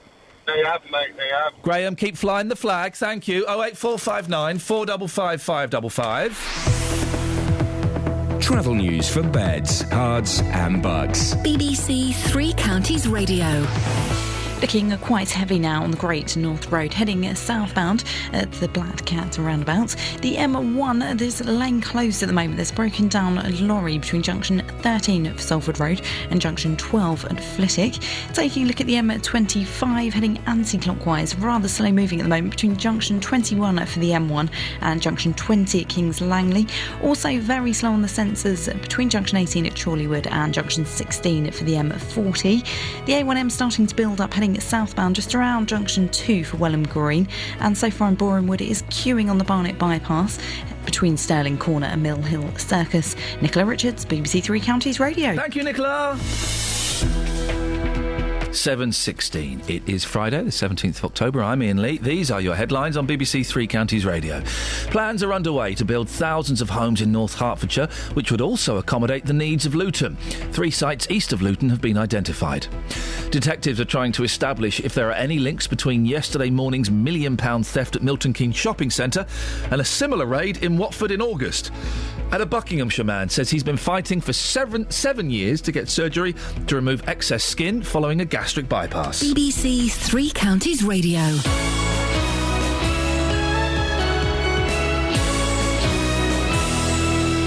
I love big bums. There were golds galore in Glasgow. Commonwealth Games as a whole was an amazing experience, and to bring back the amount of medals that we did was amazing. Well, what a performance! But once again, we also want to celebrate our unsung sporting heroes this year. She's an amazing coach who really inspires us. So who will you nominate? She understands how we feel and everything. We're looking for someone who's made their contribution for no reward, but had the enjoyment of seeing sport flourish in our local communities. To make your nomination, go to bbc.co.uk/unsunghero and download a form. The closing date is the 20th of October, with our 2014 Unsung Hero announced at this year's BBC Sports Personality of the Year. You can't bottle it. Get inspired and get nominating. 525,600 minutes. April's in Luton. Good morning, April. Good morning. Good morning, April. We're blessed with a phone call and not an email. I know. Hey, yeah. You do a weird thing with your emails. Can I tell you what you do that's weird? Mm-hmm. Every time I get an email from you, it says April has requested confirmation that you've received this email. Oh, yeah, that's because of the job I do. Oh, man, it's so annoying. It's like my friends... You can set that. You can switch that off, don't you? I can switch that off. How? So could I guess. Well, yeah, you can. So every time I get, and I enjoy your emails, but every time I've got, and I always click no. Do you want to send her? Do you want to send her acknowledgement of this email? No, that'll learn her. Outlook. Yeah. I'll send you a. No, you stop doing it. It's your fault. It's like my friend Scott. When I first became friends with my friend Scott, right? We emailed. We were doing a lot of emails, and he hadn't turned off his out-of-office notification. So every time I sent him an email, because it was kind of, we were doing a little business thing together, which is how I kind of got to know him. So every time I sent him an email, and there were a lot of emails, I'd get an out-of-office thing saying, "Oh, sorry, I'm not available at the moment." And I didn't know him well enough to say, "Look, sorry, mate, could you stop doing this? It's clogging up my inbox." So for about 3 months, I got these out-of-office things, and it was almost as annoying as your emails, April. I shall amend that for you. You amend that, my darling. Now, what have you got for us? Are you doing what was the last vinyl you played? We are now. Yeah, of course we are. That's the greatest phone-in I've heard, yes. I think it was last Friday. Yeah. On my way home, Roberto played one of the Bowie songs. Which Bowie song was Roberto playing? I think he played Sound and Vision. Sound and Vision, David Bowie. And I got in, and neither of my boys were home. They must have gone off somewhere. I don't know where they went. Yeah. And I thought, do you know what? Yeah. I've got that album. Have it. So I played Bowie's Low on vinyl. Blimey, you were really getting into the heroin era, weren't you? Yeah, full blast. Flipping it. And how many records have you still got then? I reckon we must have about 100. Yeah, I love it. I've got my wife hates it, but and that's why I got rid of it. That's one of the many reasons I got rid of loads of them. I quite fancy buying a record player after all this talk, April and Ian, but where am I going to put all the records? Because they do take up space, don't they? Well, I bought the boys a record player. It's only 40 quid. Yeah, that's what I wanted to buy. It's a really nice little record player. It's plastic and it's tinny, and it's not brilliant. It's 40 quid, though, and it's great. I mean, they broke it within 2 days, unfortunately. Well, this would be for me, not for the children. They can keep their hands off. Yeah. We bought so that our little boy would have the experience of record playing. Yep. We bought him... off eBay a long time ago, but one of those classic Fisher Price record players. Oh yeah. With with all of the 5 or 6. What, the big plastic ones? Yeah. With the big multicolour, the with coloured the records with the little nicks in that you used to play. Yes. Yeah? I had one of those. So that he gets experience of it. Nah, I've got an old dance set record player from about 1963. What's your beef? I had one of those. Yeah, of course you did. Do you know what I did with it? What? Scratching. On a dance set, you plum! I know. I hate myself for it. It was like a white leatherette from the 1960s. Yeah, it's like my mine. Auntie Linda's. She's going to go... Well, she knows that I ruined it. But what a waste. I want that now. So I've got this record player. It's one of those ones where you can stack singles on if you want, all that stuff. And my boy, when we were still living in the house, so he wasn't even 3. He learned how to put records on and play. Because I got my first record player when I was about 3, and he can put records on and play them, and he loves it. That's great. Oh, April, sound a little bit deflated there, April. Just because I don't like giving you acknowledgement that I've received your emails. April, thank you very much indeed. We can do that. The last record that you played, last record I played was, you won't have heard of it. It's by some Christopher Cloud. You won't have known. Oh, Christopher Cloud. Oh, don't be a plum. Wow. I love his stuff. Now you're being sarcastic. Was it Rainy Days with Christopher Cloud? Get knotted. Across beds, hearts and bucks. This is Iain Lee. BBC Three Counties Radio. It's not Sunshine Times, no. Great track, though. A Buckinghamshire man says the NHS's refusal to remove excess skin left after weight loss surgery is ruining his life. Paul Thorne from Prince's Risborough lost 17 stone after the operation in 2007, but has been left with excess skin, which he says has stripped him of his confidence and any chance of getting a job. Well, Paul joins me now. Morning, Paul. Morning. So 2007, before you had the operation, how big were you, and why did you feel that having a gastric band fitted was essential? Well, first of all, it was a bypass, not a band. So Thank you very much for correcting that. Thank you. Right. But basically, I was 30 stone back in before December 2007, but I had the operation then, and I just had the operation because I didn't like being 30 stone, and I wanted to lose weight since I was 16. And for those listening who may not quite understand the complexities of this, why did it require surgery to lose weight? Why couldn't you do it by more conventional methods? Because I was actually losing. I tried every single diet under the book. Yeah, Weight Watchers, bread diets, and the carbon diets, and but it just wasn't working out. I'd lost about 5 stone, and then I was gaining it again. Right. With the gastric bypass, that stops you gaining it again. So just explain to me what a gastric bypass is and what it's supposed to do. Well, basically, they staple your stomach so it puts it to the size of probably about a golf ball. Yeah, but over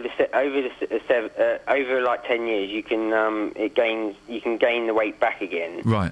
But at the beginning, it makes it to a golf ball, so you eat like small portions of food regularly throughout the day. And did they give you any kind of counselling or psychological preparation for the change it would bring you? Yes, they did. They didn't say about the excess skin what would be left. Yeah. But I had to have regular counselling throughout since back when I was 23. I've been seeing on and off psychiatrists, counsellors. Up to August this year. Well, good for you. And how much weight did you lose? I went from 30 stone down to 10 stone. So. Flipping heck. Yeah. You lost 2/3 of your body. Exactly. That's amazing. And have you kept it off? I have, yeah. Okay. That's the point. But so what's the problem then? Now, basically, I was left with my whole of my body was had excess skin left there where. the loose skin, what was left after the fat had been has gone. And I had a tummy tuck done in Poland, which removed the excess skin on my stomach. But I've been left with my lower half, so basically my buttocks, my back, my scrotum area, and it's still there, and it's causing sores, bleeding, and everything like that. Blimey! And how has that left you? How has that left you feeling? It's basically left me feeling really depressed and down, and the CCG had actually promised if I stuck to the 2.5-year criteria of keeping my BMI and my weight down, that they would actually fund the surgery. But and Victoria Derbyshire could confirm that, because I was on her show, and she had the statement, and she confirmed it on her show. Right. Well, unfortunately, Ms. Derbyshire has left the BBC now, but we'll track her down. We'll find that out. So it's left you feeling pretty lousy. It has, yeah. And does it look obvious? If I were to see you, would I spot this? Not with my clothes on, because it's all below the waist. It's the buttocks and the scrotum, yeah. Yeah, And I'm hoping, Paul, you sound like a nice fella. I'm hoping I don't get to see those areas. No, please. Because it's going to affect me, because I don't really want to say this, but I'm going to say it anyway. I've never had a girlfriend, right? And I've been looking to get a girlfriend, but I know it's going to affect when she sees the effect of it. Yeah, it's going to affect the girlfriend and boyfriend relationship. I know that. Well, if you've not experienced it, you don't definitely know it.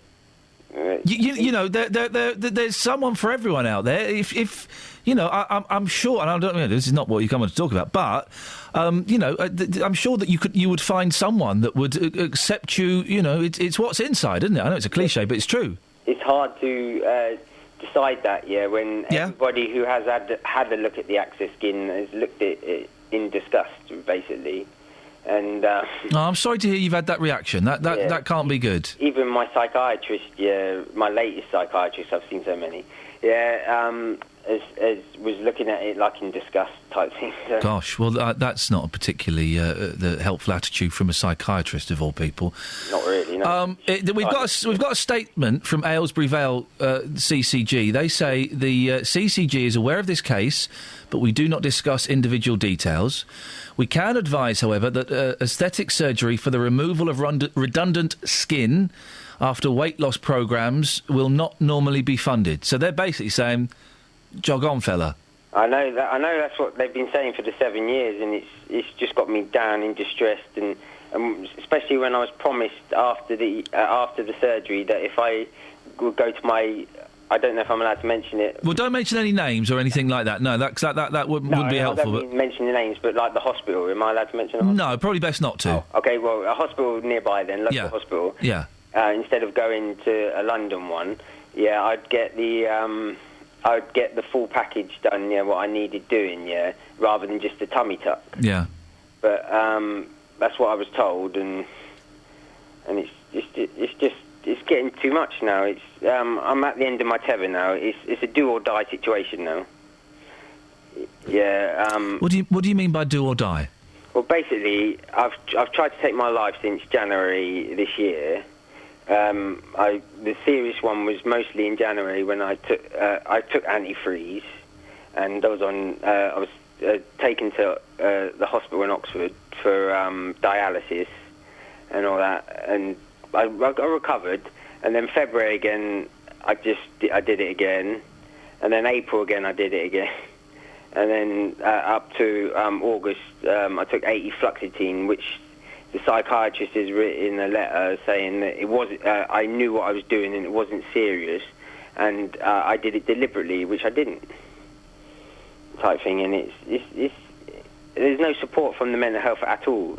I've never had support. All they've done is make up problems that don't exist. Paul, I'm really sorry you feel so lousy, and you feel that this has driven you to attempt to kill yourself. Yep. Who are you seeing? So you're seeing a psychiatrist. How often do you see them?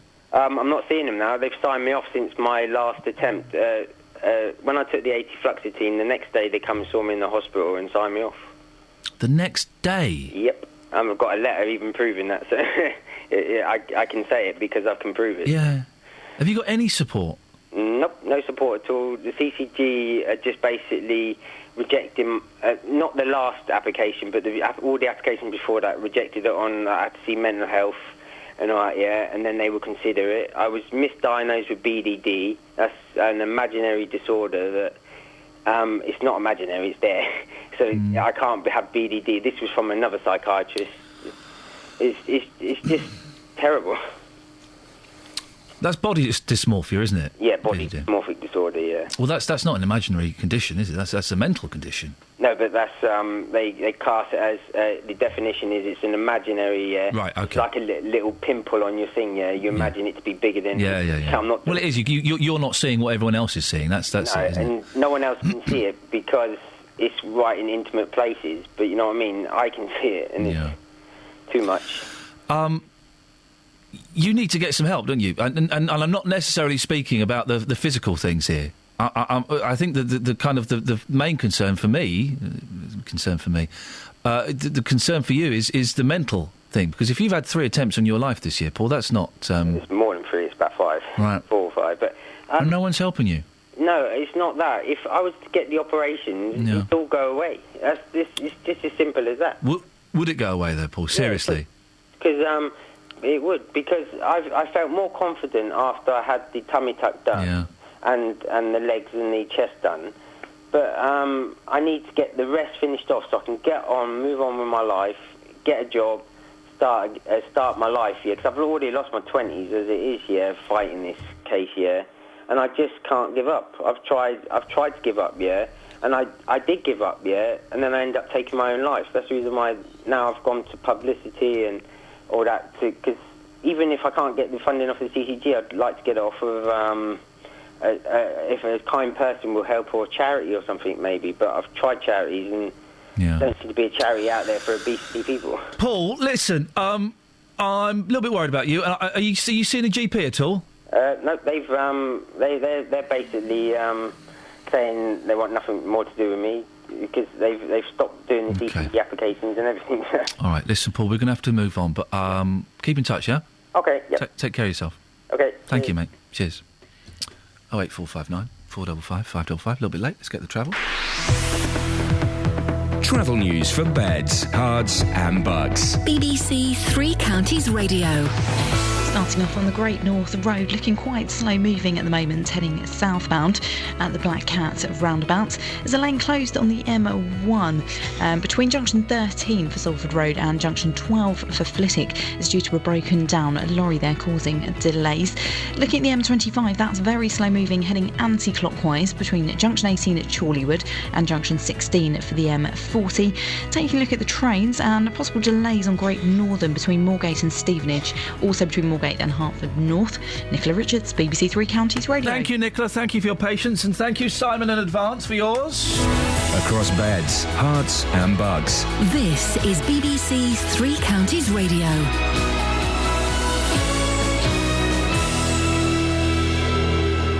The headlines: plans are underway to build thousands of homes in North Hertfordshire, which would also accommodate the needs of Luton. 3 sites east of Luton have been identified. Detectives are trying to establish if there are any links between yesterday morning's £1 million theft at Milton Keynes Shopping Centre and a similar raid in Watford in August. Hopes of an Ebola vaccine have been dashed after the British company GlaxoSmithKline said a drug it was working on wouldn't be ready in time. And a Buckinghamshire man says he's been fighting for 7 years to get surgery to remove excess skin following a gastric bypass. Three Counties Sports. BBC Three Counties Radio. New Watford manager Slavisa Jokanovic takes charge for the first time at Sheffield Wednesday tomorrow. The Serbian is the Hornets' 4th head coach this season. English football is best football on the road, and this chance what is in front of me, it's very important chance for personally for me. Club is in a good situation and it's thinking about important things from end of the season.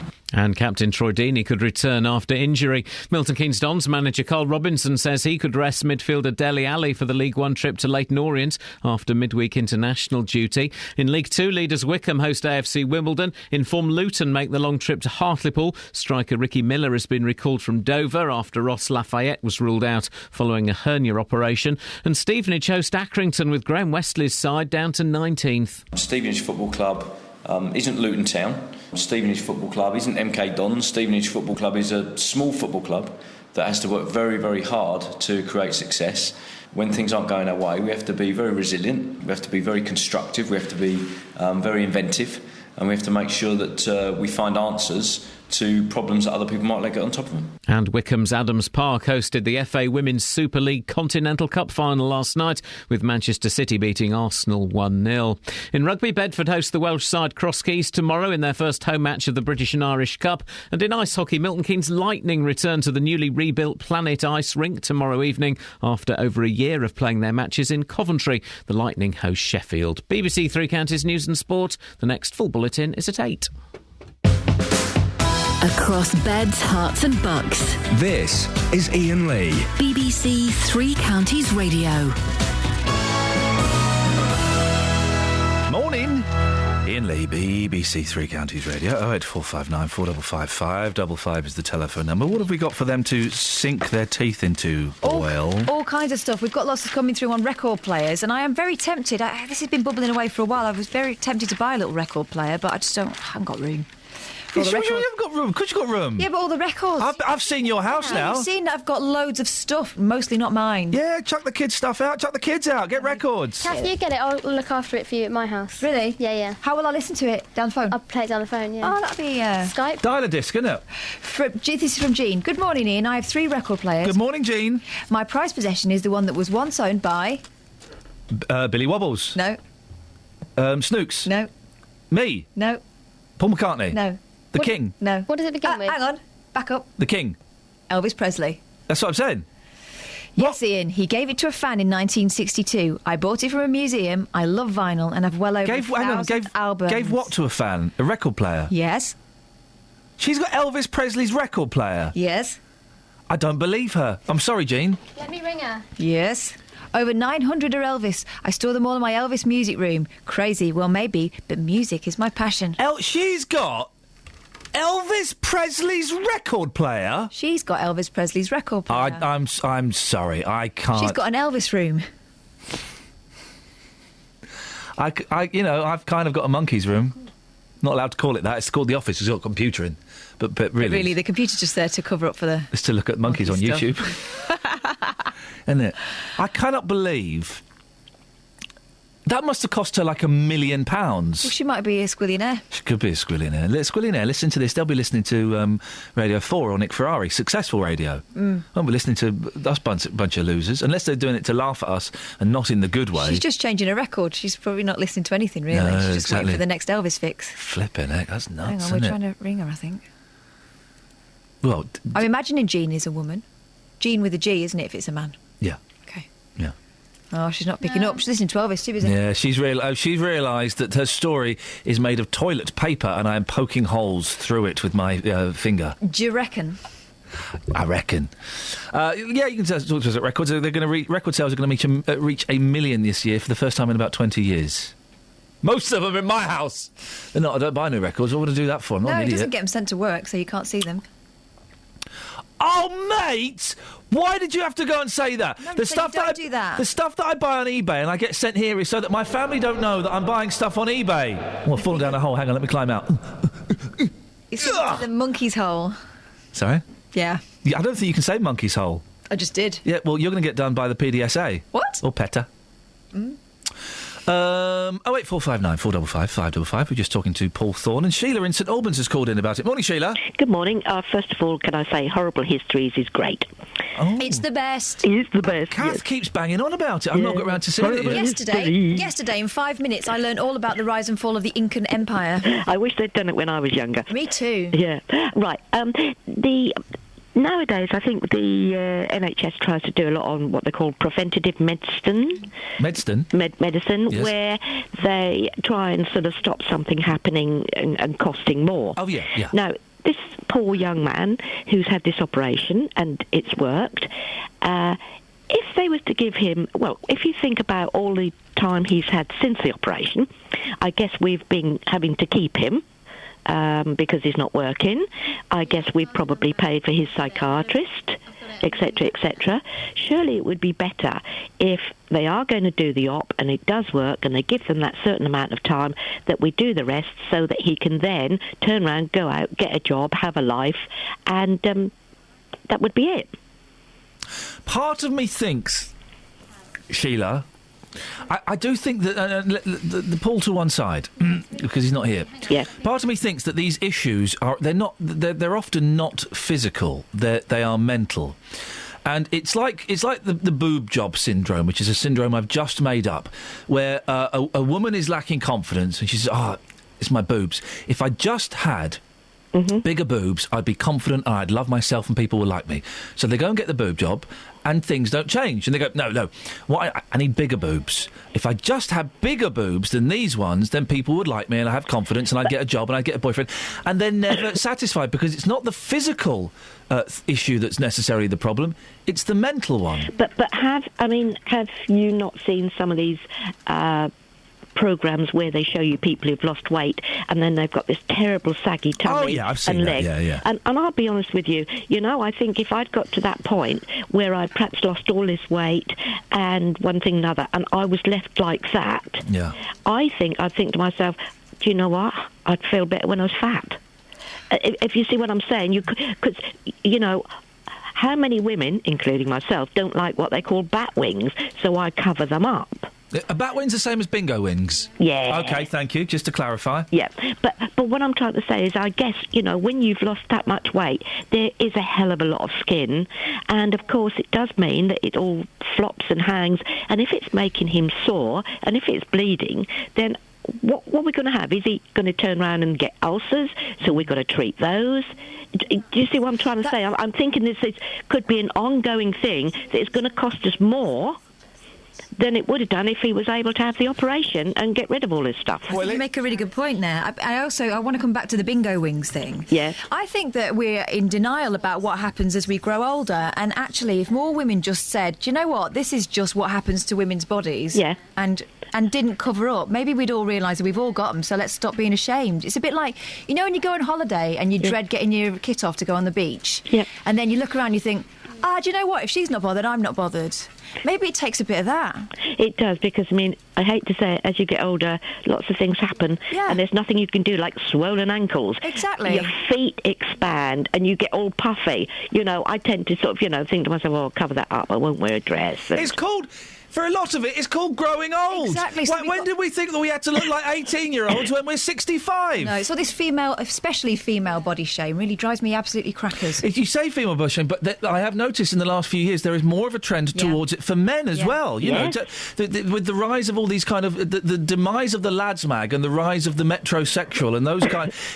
men are feeling more pressure like that. They feel that they've either got to be super skinny or really muscly. But yes, it's predominantly a female thing at the moment. Yeah, of course it is. And let's face it, we all know that you can't have all muscly men because they too have body shapes like women. They're tall and thin and wide and fat. And when I see a muscly man, I do think, gosh, you spend a lot of time on yourself. What about everybody else, Sheila, yes. You're an old dear. Sorry? Yes, I'm very dear, but I'm... Well, do you still play records, or have you chucked your records out? I have got a dance egg under the bed in the other room, and I have got some vinyls. And when was the last time you pulled it out and dusted it off? Oh gosh, mate, ages ago. For heaven's sake, do not give it to a 10-year-old because they'll only do scratching on it and ruin it. I've got another one which is set in the cabinet. You know what I mean, where you can play all the different records, because some of the new a radiogram. No, not quite like that. Okay. No, yeah, but I think there was, excuse me, I think there was some record players came out where they didn't play, is it all of the types, like the 45s and the 33s and all that sort of thing? Yeah. Sheila, do us a favour, dust it off today and go and have a little boogie. Right, I'll do that. Honestly, go and put it on too loud. Yes. Be 14 years old again. What would you be playing today if you did that? The Stones. Oh, Sheila! Sheila, please, I beg you to do this. Dust it off, put the Stones on way too loud, and become that 14-year-old rebel again. Yeah. Give us a call on Monday and let me know you did it. Okay, then. Thank you, Sheila. Everybody, dust off your old record players, put the Stones on way too loud, have the neighbours banging the wall. Mark's emailed him. Morning, Ian. Good to hear you're sharing your record interest with the kids. When are you and Catherine doing another Bring Records In Day, like once a month? Right, we're going to do it. One Friday a month, we're going to bring in records and just play records. I haven't got any records. Well, then it's going to be all monkeys. No. I'll tell you where my records are. Yeah. My mum and dad's. When are you going up there? Oh, there you go. They're around the corner. They're around the corner from you. I'll go on a raid. OK, next Friday then we'll do it. Next Friday will be the first monthly Record Friday. You asked for it. Yeah, we're going to have it. That's a brilliant idea, Mark. Thank you. Travel news for beds, cards and bugs. BBC Three Counties Radio. Starting off on the M1 heading southbound, there's a lane closed at the moment. This is all due to a broken down lorry between junction 13 for Salford Road and junction 12 for Flitwick, so it's looking very heavy on camera at the moment. Taking a look in Hemel Hempstead, the A41, that's looking very slow moving between the Hemel Hempstead turn-off and junction 20 for the M25. The A1M also looking quite slow moving, heading southbound just around junction 2 for Welham Green. And the M40, there's a lane blocked at the moment between junction 2 for Beaconsfield and junction 3 at Loudwater following an accident there. Also delays on Great Northern trains between Stevenage and Moorgate, also between Hertford North and Moorgate due to a signalling problem. Nicola Richards, BBC Three Counties Radio. Thank you, Nicola. Oh, people at Beds, Hearts and Bucks, go and play records too loudly today. Be 14 years old, even if it is for 3.5 minutes. Right, 7:46, it's Friday the 17th of October. I'm Iain Lee. These are your headlines on BBC Three Counties Radio. Plans are underway to build thousands of homes in North Hertfordshire, which would also accommodate the needs of Luton. 3 sites east of Luton have been identified. Detectives are trying to establish if there are any links between yesterday morning's £1 million theft at Milton Keynes Shopping Centre and a similar raid in Watford in August. And a Buckinghamshire man says he's been fighting for 7 years to get surgery to remove excess skin following a gastric bypass. Coming up, more of your calls, but before that, let's get the weather. Here's Georgina. Beds, Hearts and Bucks weather. BBC Three Counties Radio. Good morning. Well, some of us having a bright start to the day and sunny spells on the way as well. It should be largely dry, although we can't rule out the odd shower here and there, but most of us shouldn't see those. The cloud does build a little more during the afternoon, but we should still have some sunshine in intervals at least. But quite a noticeable south to southwesterly wind with temperatures reaching high teens, possibly in the right spot at the right time. We could get a 20. Tonight, a fairly cloudy night with patchy rain, lows between 15 and 17 degrees Celsius, and that is actually much warmer than we'd expect for our daytime highs at this time of year. So a warm start to Saturday, a fairly cloudy day generally, a bit of patchy rain in the afternoon. It's going to be quite a blustery weekend, so although still quite mild, it may be that it doesn't feel quite like the temperatures being registered, but we could get a 20 tomorrow. Sunday, still some of that rain lingering for some of us, but otherwise a clearer day with sunshine and showers, fairly blustery still. Monday, similar but fewer showers, but it's not till Monday night that we start to see the remnants of ex-Hurricane Gonzalo. But really, we're just looking at a bit more wet and windy weather, which is not really unusual for October. That's your latest forecast. Every Saturday from 12. Great songs you haven't heard for years. Justin Dealey. This still sounds incredible. Jay has texted me. This one's for you. Coming up today, we go back to the 70s for our golden oldie rundown. Let's get that jukebox open. 2 hours of great music and great memories. She says, this reminds me of when I used to go to the Unicorn pub in Leighton Buzzard. We are playing the UK charts from this day back in 1970. Martin in Woburn Sands has texted me. It was first recorded by Richard Chamberlain in 63. Justin Dealey. Spread the word. 2 hours of great songs and great memories. Every Saturday from 12 on BBC Three Counties Radio. Across Beds, Hearts and Bucks. This is Iain Lee. BBC Three Counties Radio. Morning. hang on a second. We probably should have one of these as well.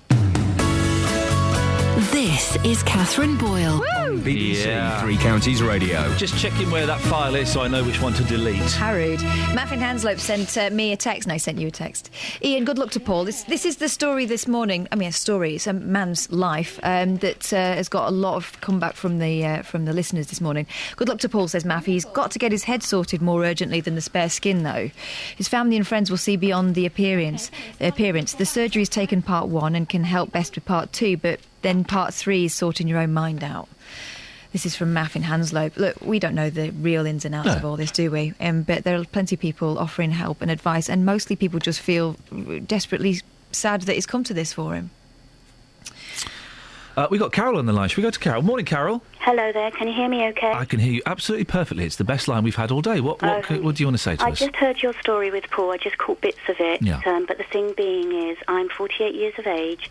I suffered very bad depression, so bad that I did take my own life several times. I would say it's more for a cry for help, but I know the man he's not depressed as such, but he wants something done with his skin, loose skin. But it wasn't that I got the right help, I believe now, but I went somewhere which his doctor has to recommend, and it's somewhere called Beacon House in Dunstable. Why does that name ring a bell? It's in Regent Street. Yeah. It has to be recommended. I hope I'm okay to mention it. Well, we've mentioned it now, so yeah. I'm so sorry. No, that's all right. And What do they do there? How did they help you? Well, what it was, I saw a psychiatrist, Dr. Shard. He put me on a different medication called Am I allowed to mention it? Oh, yeah, well, you can mention the medication, yeah. Well, it's Valifaxine. Yeah. I was on what that man was on. Did he say Paroxetine? Yeah, I think so, yeah. And I actually took those as well. But do you know that they won't actually kill you, really? A lot of the this is the thing, guys. But you know, this isn't medical advice. But a lot of the antidepressants now they can't kill you. Even if you take 200 of them, they can't. No, because I took Valifaxine, 30 of them, and I got scared. I walked down to the L&D, but after I got in there, I didn't remember anything else. And all I can remember, a doctor was trying to take some blood, but what it can do, those ones, make you have like a seizure, which is what happened. Why did you have you worked out? For some people it's obvious, for some people it's elusive. Did you work out why you were so depressed? Was it an incident? Was it chemical? Was it genetic? Yeah, it's genetic, right. Really. I had a very bad dysfunctional family life. When I was a child, my mum drank, my dad died at 2, and there's 6 of us, and there's only my big brother Chris. He was like a dad to us all, and because he used to come when there was violence in the family. I was very nervous, you see, when I used to go home. Very nervous of what I might find. And I always knew if the curtains were closed, I wouldn't be getting my dinner from school. If the curtains were open, the window, I knew things were going to be okay. Now, gosh, that's a lot of pressure on a young child, isn't it? Having to be interpreting signals. Yeah, there were 6 of us, and my sister Julie is going through a really rough time. I'm trying to help her, but I've been told, and you see, I didn't realise this, you've got to protect yourself. This is why I think I was running around helping everyone, and this is when my low mood comes, because I just get totally exhausted. You understand? And you have to learn to set boundaries and put your boundaries. That is such a good word. And look after yourself first. Yeah, but honestly, I lost 2 stone because if it weren't, people. I love cat. I got a cat called Parker, and what'd you call the cat? What'd you call the cat Parker for? My son done it. Fantastic. Where did he get that name from? Did he just come up with it? Yeah, he did, because it was given to him by a friend when he was 8 years old. As a birthday present. I wasn't asked, but now I'm stuck with him as such. But I love him to bits because he sort of was there when I was depressed, and I stayed in bed. 7 days I stayed in bed with no eating, nothing. Just drinking water and taking. I have something called quanotyping, which supposedly helps me sleep. And I just thought, I just want to sleep and the days will listen, Carol, I've been up and down with depression. Oh, right. And so I get where you're coming from. And there were periods when my cat, I wouldn't say saved my life necessarily, but because I was responsible for my cat, I had to get up and go and feed the cat at the very, very least. So I had to get up twice a day, if nothing else. What? You're so right there, Big Pub. And yes, and he had to go out for his toilets and stuff, And then I rattle my keys, and he comes back. I wanted him to come back because I don't have a cat flat, and I wanted him back because I didn't want to be on my own. Yeah.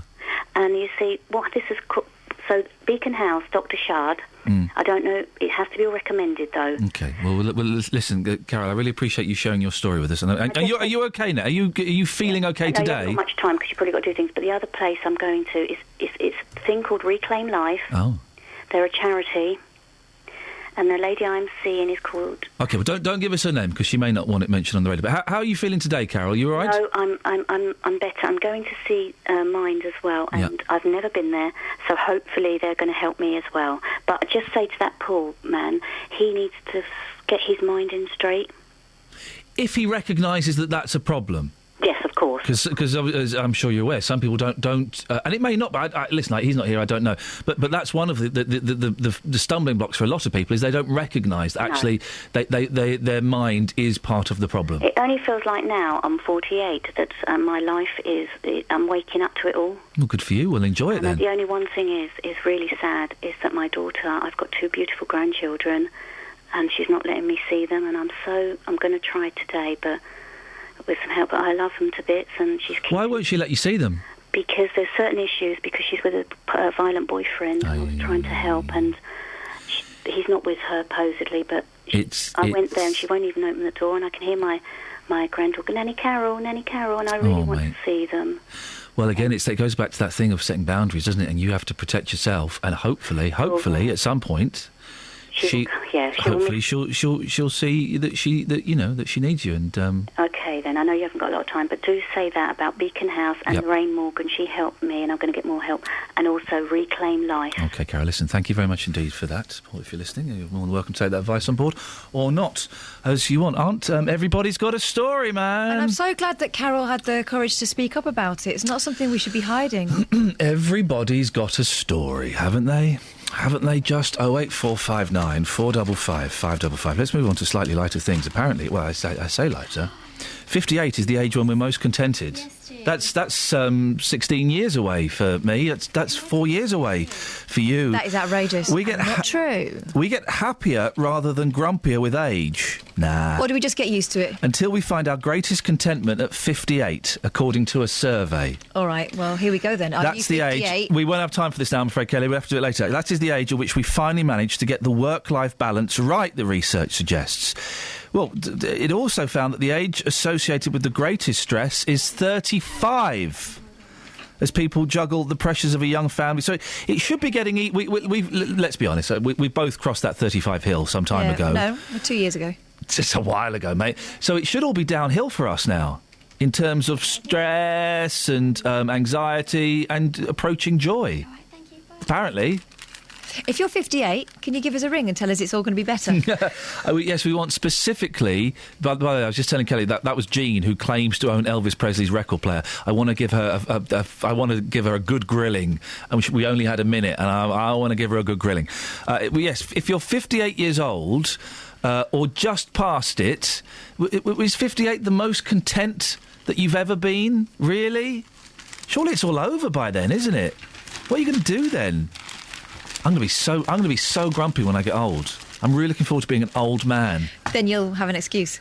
I don't even need an excuse. I don't even need I want to be an old man. I'm going to have a walking stick that's a little bit too short for me, and I'm going to be wagging at kids at the bus stop. In your face. 08459 455 555. Travel news for beds, cards and bugs. BBC Three Counties Radio.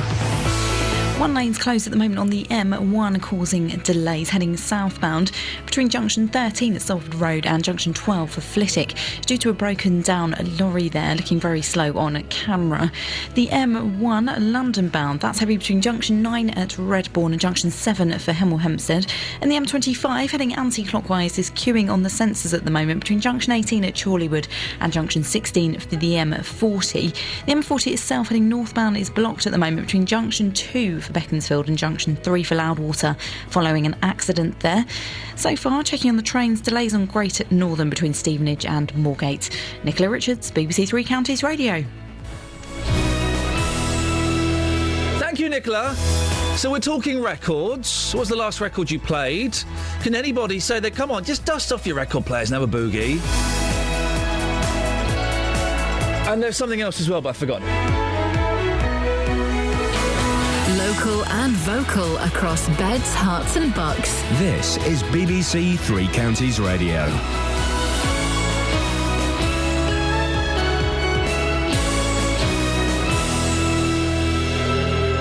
It's 8 o'clock. I'm Simon Oxley. The headlines: North Hart's planning for Luton overspill.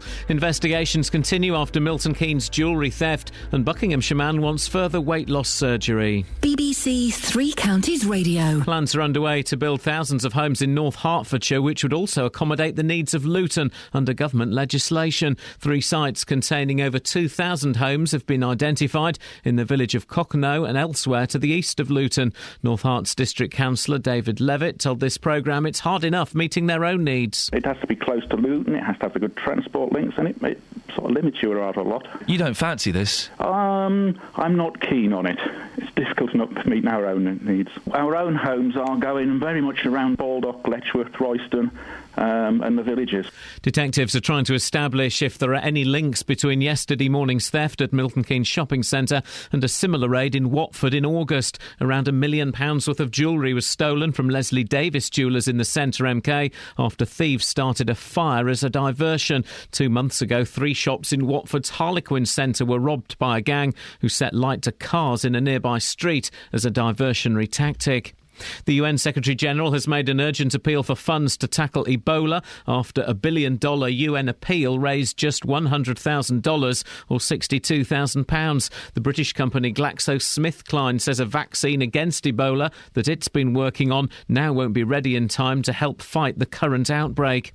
A Buckinghamshire man says he's been fighting for 7 years to get surgery to remove excess skin following a gastric bypass. Paul Thorne from Princess Risborough had surgery in 2007, but health authorities in Aylesbury Vale say aesthetic surgery after weight loss programmes is not normally funded. Tam Fry is from the National Obesity Forum. There's no guidance on this, and that, I think, is an error from the National Institute of Clinical Excellence. They just worry about the operation. But it is absolutely important that anybody contemplating bariatric surgery is told by the doctors and physicians and surgeons that there will be a long-term effect of the surgery. Sales of albums on vinyl are expected to be more than 1 million by the end of this year, reaching a figure in the UK that hasn't been achieved since 1996. More from Daniel Mann. Almost 800,000 vinyl albums have already been sold this year, and 3 of the top 10 bestsellers are re-releases by Led Zeppelin. For some, vinyl is regarded as the best way to listen to music, and the larger artwork of the long-playing album is also preferred to the compact disc. Pink Floyd, Oasis and the Stone Roses are among the best sellers, and while AM by Arctic Monkeys is number 1, just 2 albums in the top 10 were released in 2014. However, the vinyl revival is for the minority. The format accounted for 1% of album sales last year. For downloads, it was more than a third. In sport, Watford captain Troy Deeney could return after injury for tomorrow's trip to Sheffield Wednesday. New manager Slavica Jokanovic takes charge for the first time. The Serbian is the Hornets' 4th head coach this season. The weather mainly dry with sunny spells, clouding over this afternoon though with some rain this evening, a maximum temperature 19 degrees Celsius. And you can get the latest news and sport online at bbc.co.uk/3 counties. Today on BBC Three Counties Radio. From 9. The JVS Show. With the big phone-in, the hottest topic of the day and your consumer problems. From 12. Nick Coffer. With Mark Nevin from Fairground Attraction and finding out why Central Bedfordshire Libraries want you to borrow humans and not books. From 3. Roberto Peroni. I'm here with a roundup of the day's news, the latest travel and your stories. From 7. Mark Forrest. I'll bring you the best bits from everything that's been happening on BBC Local Radio. Today on BBC Three Counties Radio. What a great idea! A shoe built on blocks. I'll call them Blocker Boots. We'll sell 1 million. Blocker Boots, Blocker Boots, Blocker Boots, they're in fashion today. Blocker Boots are neat. They go with your feet. Blocker Boots are so high. They've made 1 million people buy. Blocker Boots,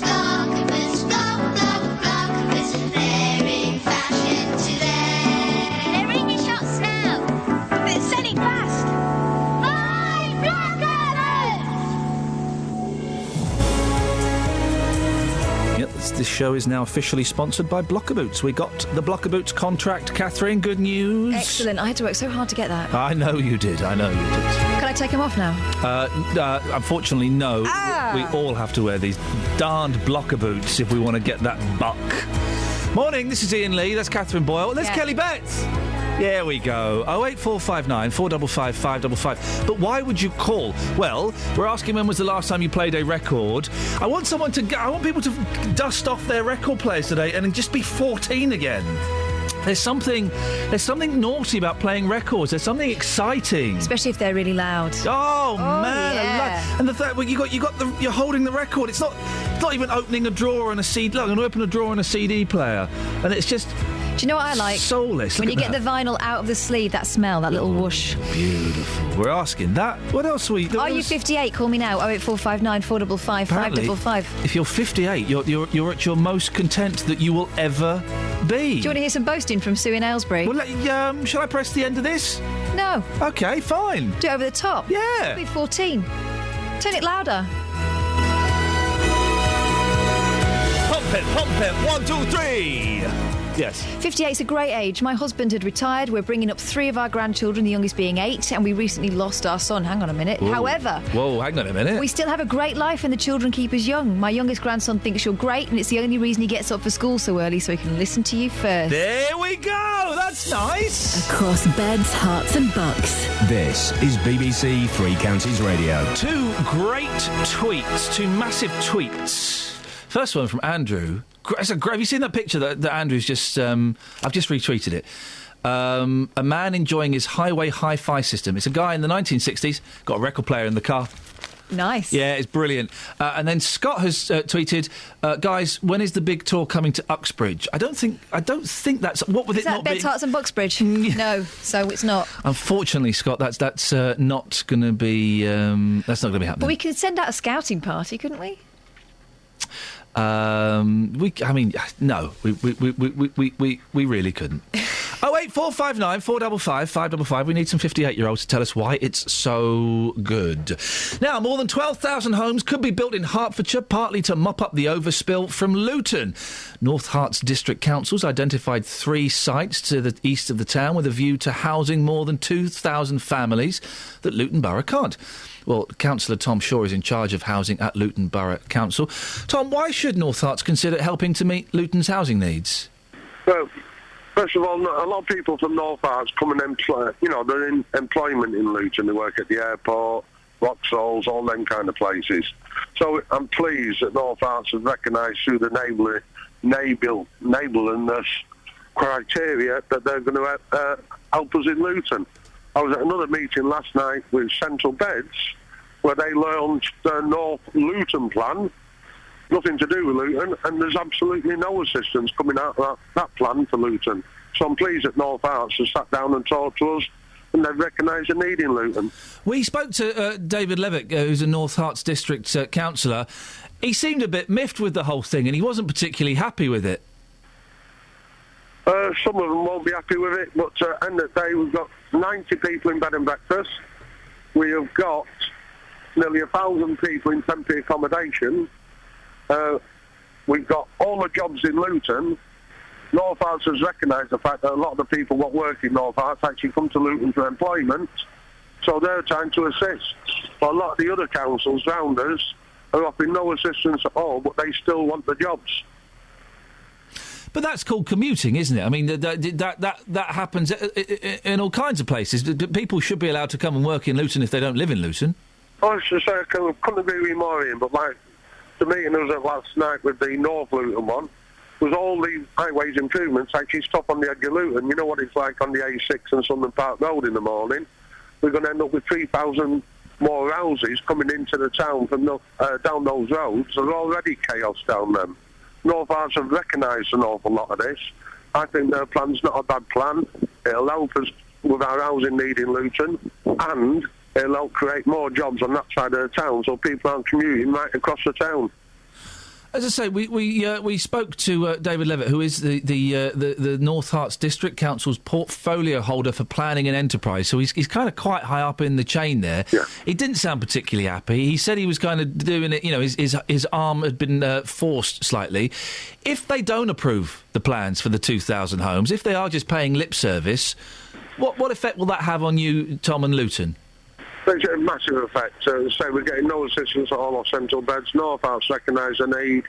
Our numbers are just going up and up and up. We're already taking over office blocks, one not too far from you, to change into temporary housing. There isn't much more we can do in Luton.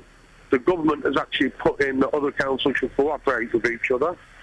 We need that cooperation of North Herts. We can't expect those councils to take the jobs in Luton but give us no assistance with housing the people. You mentioned you're turning office blocks into temporary housing. Maybe I'm being an idiot. Why can't you turn office blocks into permanent housing? Because at the moment there's a window of opportunity where you can get an office block. It'll be temporary housing for 10 years. Our big problem at the moment is people who are being repossessed and everything else will come forward, register as housing, need emergency accommodation. We pay through the nose for bed and breakfast in hotels and everything else. So the plan is, by changing some of these office blocks, we will actually be putting them into accommodation we control, and it won't cost us much. So it's not possible to turn those into permanent apartments? It may well be, yes. But at the moment, the big need we've got is for the temporary accommodation while people's cases are being investigated. There can't be anything worse for a family than being sat in a bed and breakfast in an hotel for a number of weeks when it's possible for this window opportunity to give them a flat to live in for that time. But hang on, this is why I'm confused. If you turn these office blocks into flats, then the problem of people in bed and breakfast, that pressure would be eased slightly, wouldn't it? It will. That's what we're doing. Well, if you turn going into bed and breakfast, we're leasing the office blocks for 10 years. Right. Okay. So I see. Okay. Yeah, it's not going to be an overnight. It'll be for 10 years. Yeah. You can buy those office blocks and turn them into affordable housing, social housing. If we could afford the office blocks to buy them, where people want millions of them, but what they're prepared to do, as long as we can pay them the rent for the people that are living in there, they'll do the conversions in the office blocks for us, lease them to us for 10 years, we manage it and everything. And that way people avoid bed and breakfast. It could go on for 20 years, it could go on for 30 years. Is that a bit short-sighted, though? Shouldn't councils and the government, shouldn't councils be investing in the long-term future of housing? 100% agreement with you. Then buy these office blocks. There's only one little problem with that. Yeah? The money. You've got about 50 million quid in the bank, haven't you, Luton Council? 50 million pound? We haven't got 50 million pound in the bank. I wish we had. But a lot of that's got to be kept in reserves. The government says you've got to keep a certain amount for reserves. It's not far off 50 million quid in the reserves, but this is housing money. And excuse me 1 minute, a big microphone fast. This is housing money, and housing, because it's an housing project, is restricted by what you can use what's called the HRA for. Right. And that's what we're doing. All right, Tom. Listen, nice to talk to you, mate. Thanks very much. No problem at all, mate. Cheers, there we go. It's Tom Shaw. I was left a little bit confused there. It's probably far more complicated than my delicate, beautiful, fragile little brain can handle. But buy the office blocks, turn them into social housing. Boom. There you go. Wallop. What's next? Can't be. It couldn't be that simple, could it? Because then they would have done it, wouldn't they? 08459 455 555. By the way, slap on the wrist. I called a councillor mate. That's inappropriate. Elvis is on the line. Good morning. Oh, no, not Elvis. It's Jean. Good morning, Jean. Hello, Ian. You reckon you've got Elvis Presley's record player? Yeah. Don't believe it. Don't you? No, I don't. Well, I'm sitting looking at it now. And how do you know it's Elvis Presley's record player? It was given to a lady in 1962 who lived at the back of Graceland. Her father used to service all Elvis's cars. Her father used to service Elvis, and so she... Service his cars. Cars, yep. And... Can you turn your radio off, Jean? Otherwise we get that. Sorry. We get the Larson effect. There we go. Sorry, I thought it was off. There we go, that's better. Go on. Yeah, her father used to service Elvis's cars. Yeah. And she was on crutches. Yeah. And she went round to see Elvis one day with a friend. It was December the 28th, 1962. sorry, December the 27th. Get it right, yeah. Yeah. Come on. It was reported in the newspaper the next day. Yeah. And he asked her if she liked his latest record, and she said she hadn't got a record player. So he went upstairs. He chatted to her for about 10 minutes. All right. Went upstairs and gave her this portable 4-speed record player. And how... OK, so how did you get it? I've been an Elvis fan since I was 9. Oh, dear. I'm sorry about that. Now. Steady. And so I've got a lot of contacts, and I know someone who he did have an Elvis museum in Worthing. Oh. And I went down and saw everything in the museum, and I loved the record player. Yeah. And when he eventually sold up the museum, he gave me first refusal. Now, am I allowed to ask how much Elvis Presley's record player cost you? I'll tell you off air. Oh. What I will say is it was cheaper than buying a pair of his boots. I don't know if you're married or if you've got family, but did your family go, oh, flipping heck, Jean, you're not how much have you spent on a record player? Well, I mean, they were weaned on Elvis, my two sons. Yeah. Kelly actually knows me. Oh. So she can prove... Kelly, can you prove that Jean's not fruitcake? Listen, my daughter... Oh, I know who Jean is. My daughter-in-law is your aunt. Yeah. Oh, I see. I'm not that mad, am I? No. Oh, well, actually... Jean is lovely. Yeah. Jean, listen, speak to Kelly off air. Tell us how much that record player costs. We won't mention it on air, but I'm intrigued to find out. Travel news for beds, cards and bugs. BBC Three Counties Radio. It's looking rather slow moving at the moment on Great North Road, just at the Black Cat roundabouts. The M1 heading southbound, a lane's closed off at the moment due to a broken down lorry, just between junction 13 for Salford Road and junction 12 for Flitwick. Having a look in Hemel Hempstead, the A41's looking rather heavy moving on the sensors this morning between the Hemel Hempstead turn-off and junction 20 for the M25. The M40 heading northbound, there's a lane closed due to an accident between junction 2 at Beaconsfield and junction 3 for Loudwater. And disruption at the moment on Great Northern between Stevenage and Moorgate and between Hertford North and Moorgate. It's all due to some signalling problems. Nicola Richards, BBC Three Counties Radio. Thank you very much. I've just been told the price of the Elvis Presley record player. If it's genuine and there's proof that it's genuine, I'd probably pay that. That's a bargain. You could buy a nice second-hand small car for that, I think. Right, 8:17. It's Friday the 17th of October. I'm Iain Lee. These are your headlines on BBC Three Counties Radio.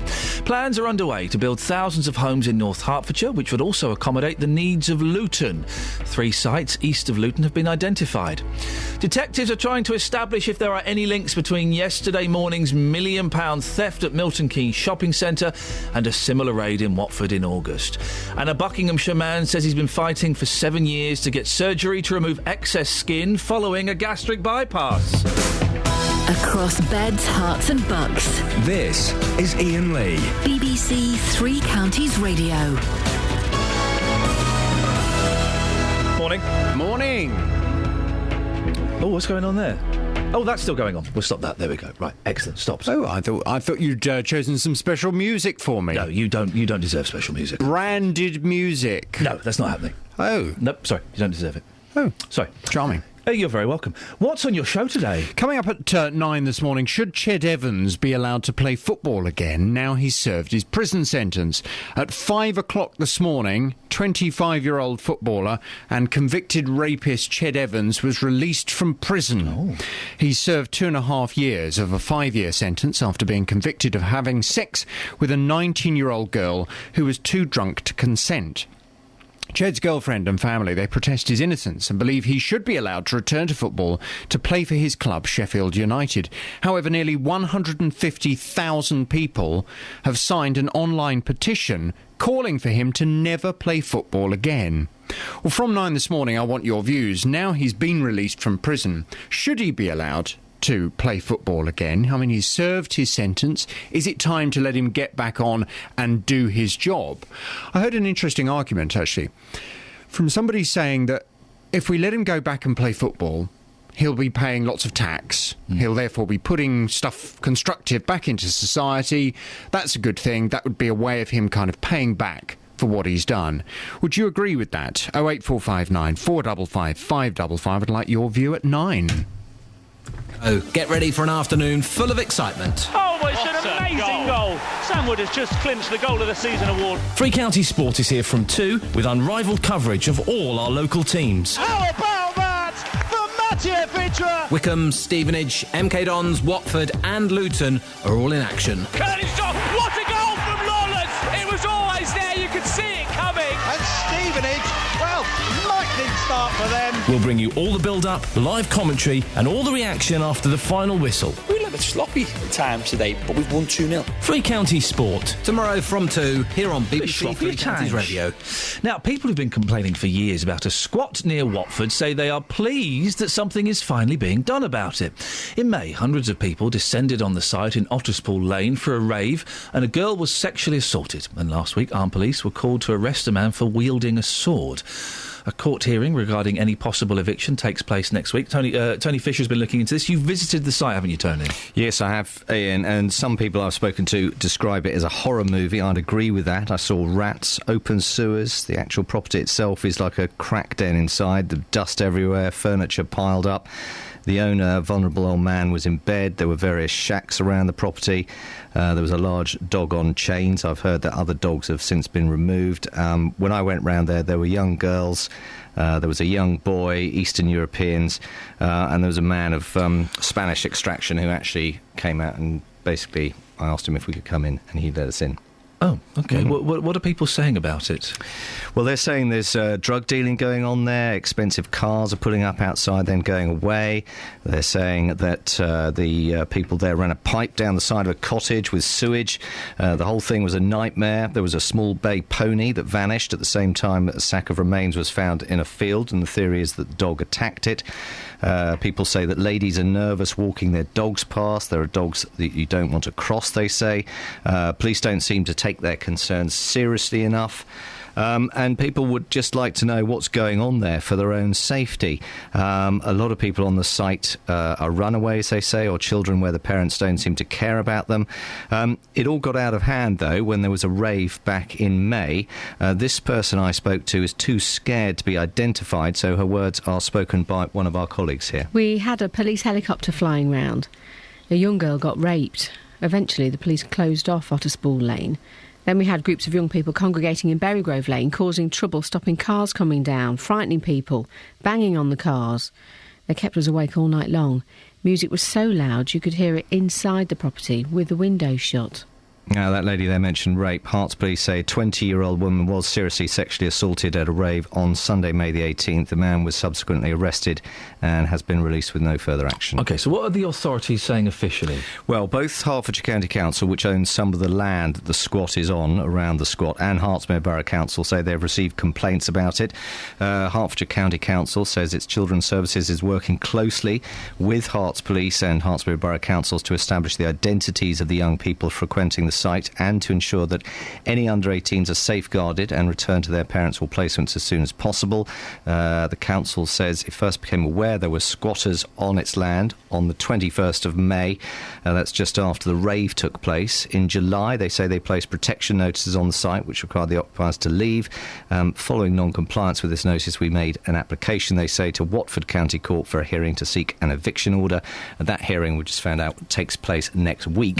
Hertsmere Borough Council says our environmental health issues, these haven't been quantified. There's been a regular dialogue between our environmental health department and a few of the nearby households where complaints have been raised over a range of themes, including noise, nuisance, rats, drains, I would imagine that people living there have probably had enough, have they, living nearby? Yes. I've been told residents have written to the local councillors about it. I've contacted one or two of them, not heard back, but one of the councillors didn't even know about it. Yes, people just want those on the site evicted, taking the sheds down, remove the rats running around during the day, just clean it up, they say. This person, Brian Hyde, knows the area well. It's just unbelievable how a house in the countryside, so-called countryside, can be allowed to be run in such a way. And I take it that there's homeless people, I'm not saying anything, but I think there's drugs going on there. And the noise level can be heard at some point, a half a mile to a mile away. It shouldn't be allowed. And it's not just people living in the area who've had enough. People on the site, say they receive food prepared at the nearby Hare Krishna temple. Oh, OK. A spokesperson for the Bhaktivedanta Manor said, "We do not support the establishment of this settlement under any circumstances. We feel its presence is detrimental to the local community and would support its closure. Every Hare Krishna temple serves food free of charge on its premises, and anyone visiting the temple is welcome to take part. Whilst we allow the local branch of the charity Food for Life to use our kitchens to prepare their food for distribution, we do not support the distribution of food where it would encourage antisocial behaviour such as the settlement in question." Tony, thank you very much. Call 08459 455 555. BBC Three Counties Radio. Thank you very much, Tony Fisher. 08459 455 555 is the story if you want to give us a call. We're looking for a 58-year-old or someone who has been 58. Isn't Tony 58? Sorry? Are you 58? Long time ago. Are you 58? No, I'm 35. Happiest time of his life. Yeah, OK. 35 years. All right, boss. He's grinding. I know, he's twerking. Wow. That proves he's 58. 35 is supposed to be the toughest time of your life, is that right? And That's 58's correct. the best. 35 is the hardest time of your life, and 58, supposedly... 58 is the age when we're most contented, says Daily Mail reporter. Why do they not want to put their names to this rubbish? We get happier rather than grumpier with age until we find our greatest contentment at 58. Does that mean at 58 then you start getting grumpier? Probably. Start getting more complaints. That's the age at which we finally manage to get the work-life balance right. Well, that's because most people have got the sack by then, isn't it? So they're at home watching Jeremy Kyle hanging out with the kids and the grandkids. Maybe the great-grandkids, if they're watching Jeremy Kyle. You never know. It's also... the analysis of a study found that 58 was also the age when they were more likely to have a proper lunch break and stick to their contracted... Do you remember back in the day when you would get a tea break, 2 tea breaks, and an hour for lunch? Yeah. That kids don't even... I remember when I used to work at B-Jams. This is how old I am. B-Jams, before it was Iceland. And on the Saturday, you were entitled to 2 15-minute tea breaks. And you'd be looking at the stairs waiting for your mate to come down and relieve you so you could go on your break. And then you'd have an hour for lunch. And if the boss would come and say, "Can you come a bit early? I've got another 3 minutes on lunch." All right, we'll see you in 3 minutes. My trick was just not being in the staff room for that entire time. Really? Yeah, go out, get a sandwich, have a walk round, wait. Does anybody... Here's something for the last half hour of the show. Does anybody have an hour lunch break at work anymore? That's such an old... Look at Kelly's face, look. I don't think I've ever had an hour at any job I've ever done. It's such an old-fashioned concept. I'll tell you something that's old-fashioned that I used to take for granted. And we talked about this when we went to Manchester. Is that we used to go to the pub for lunch. Yeah. We used to sit in the pub, and this was in the days when it would be like full of people smoking. Yeah. Sit in the pub, come back stinking, probably having had maybe a little, I remember having little white wine, a couple of wines, a couple of beers. A couple of pints, and then go back to work. Dave. Good morning, boss. It's been a long time since you've seen 58. Were you at your most content then? No, not really, because I had health problems, spinal problems, and that left me in a limbo, mate, because I couldn't lorry drive. Right. Well, you've left the show in a limbo now with your downer there. Excuse me, don't start, but the thing is... Yes. I'm 71, I know you're asking for 58, I thought, would 71 be all right to answer your question? No, it wouldn't, but thanks very much for calling. 08459 455 555. I was going to ask him whether he was happy, but he won't be now. No, he's never happy. He's never happy... at all. What's going on with all the 58-year-olds? They're all having too much of a good time. They're probably... Yeah, 08459 455 555 when you're finished. Yeah, thank you. Travel news for beds, cards and bugs. BBC Three Counties Radio. The A1, the Great North Road's looking very slow moving at the moment on the speed sensors approaching the Black Cat roundabout. A lane's closed on the M1 heading southbound between junction 13 for Salford Road and junction 12 for Flitwick. And they're still due to a broken down lorry, so on camera it's looking very heavy at the moment. The A41's looking rather slow between the Hemel Hempstead turnoff and junction 20 for the M25. Also the M25's queuing on the sensors heading anti-clockwise between junction 18 at Chorleywood and junction 16 for the M40. Also, there's a lane closed on the M40 itself between junction 2 for Beaconsfield and junction 3 for Loudwater following an accident. And on the trains, there is disruption on Great Northern between Stevenage and Moorgate. Also between Hertford North and Moorgate. Nicola Richards, BBC Three Counties Radio. Thank you. People are being cruel on Facebook about Jean and her Elvis Presley record. Ian's tweeted a picture. He says, "Can you put me in touch with Jean? I have Elvis Presley's old toothbrush I'm willing to sell." And it's an Aquafresh toothbrush with the initials EP written on in biro. Some people are so cruel. Across beds, hearts and bugs. This is BBC Three Counties Radio.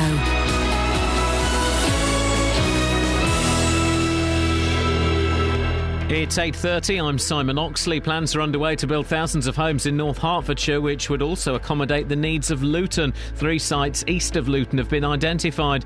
Detectives are trying to establish if there are any links between yesterday morning's £1 million theft at Milton Keynes shopping centre and a similar raid in Watford in August. And the British company GlaxoSmithKline says a vaccine against Ebola that it has been working on now won't be ready in time to help fight the current outbreak. Three Counties Sports. BBC Three Counties Radio. New Watford manager Slavisa Jokanovic takes charge for the first time at Sheffield Wednesday tomorrow. The Serbian is the Hornets' 4th head coach this season. If somebody thinks I arrived here for make small Barcelona, it's wrong. I understand exactly where I am. I am in England. My team and me, we're gonna compete in the championship, and I respect this competition. And Watford captain Troy Deeney could return after injury tomorrow. Milton Keynes Dons manager Carl Robinson says he could rest midfielder Dele Alli for the League One trip to Leyton Orient after midweek international duty. In League Two, leaders Wickham host AFC Wimbledon. Inform Luton make the long trip to Hartlepool. Former Republic of Ireland striker Tony Cascarino watched John Still's training session yesterday. It's good when someone of Tom's quality comes and watches anyway, and talk, we're just talking about one or two of the younger players playing. And listen, I'm not too clever or too knowledgeable not to listen to people of great experience and great knowledge. All of us managers, we don't know it all. And Stevenage have signed 2 midfielders on loan ahead of the home game with Accrington. Arsenal youngster Jack Jebb and Shrewsbury's David McAllister have joined for a month.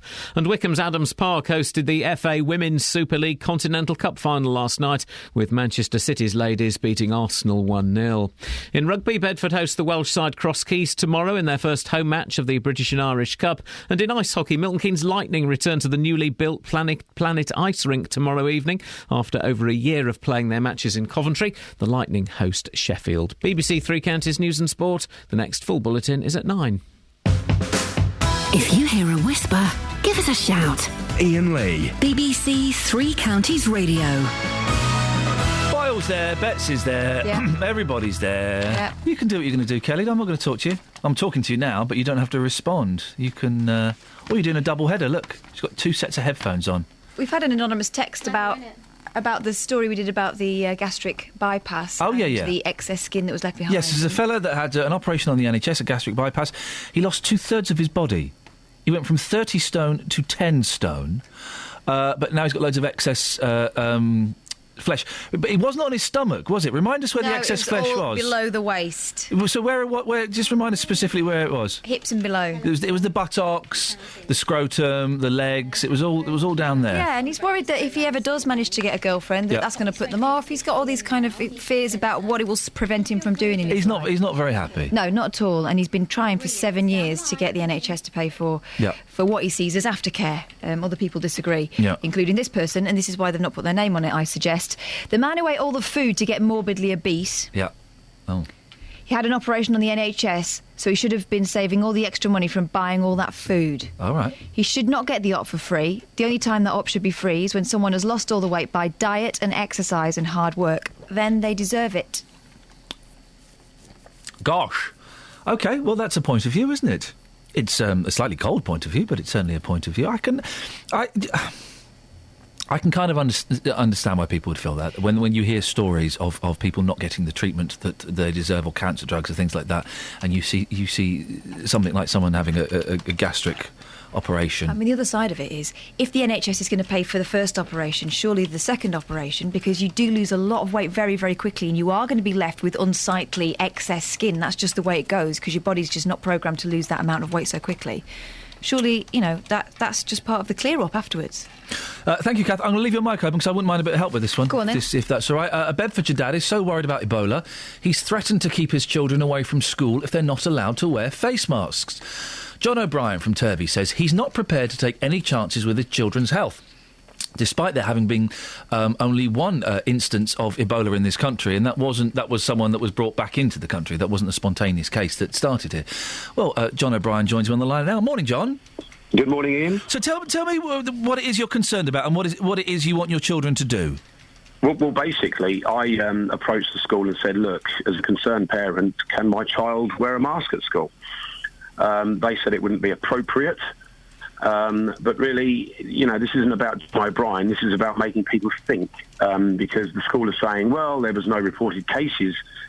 And I'm saying, well, hold on, you're working on information that's changing daily. So this time next week, when there is a reported case, can my child wear a mask then?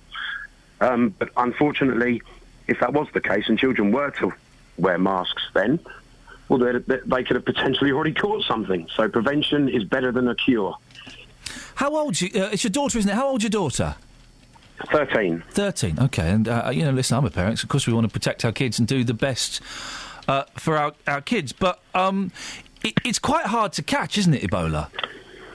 Well, you know what? They're hoofing on about, well, it's not airborne. Well, would you want to be standing next to someone with Ebola within 10 feet if they're coughing and spluttering all over the place? So they're saying it's not airborne. In fact, we refer to people as they. I would like to know who they are, because they are not going to come and help me. They are going to go and form a government on the Isle of Wight, exterminate everyone on there, and it'll just be the rich people and the politicians that get saved. So we're all fish and we're all getting shot in the barrel that we're swimming around in. How does your daughter feel about it? Well, I try. My daughter's got her own opinion. So she is more genned up on it than a lot of other 13-year-olds. I mean, it was only yesterday, Ian. There's a shop in Luton just being cordoned off, people wandering around in white suits, and a helicopter lands in the field opposite my unit with doctor written on it. Yeah. I walk out of my unit and say, hey, what's going on here? And someone's laughing, going, oh, it's probably Ebola. Oh, Ebola, it's probably Ebola.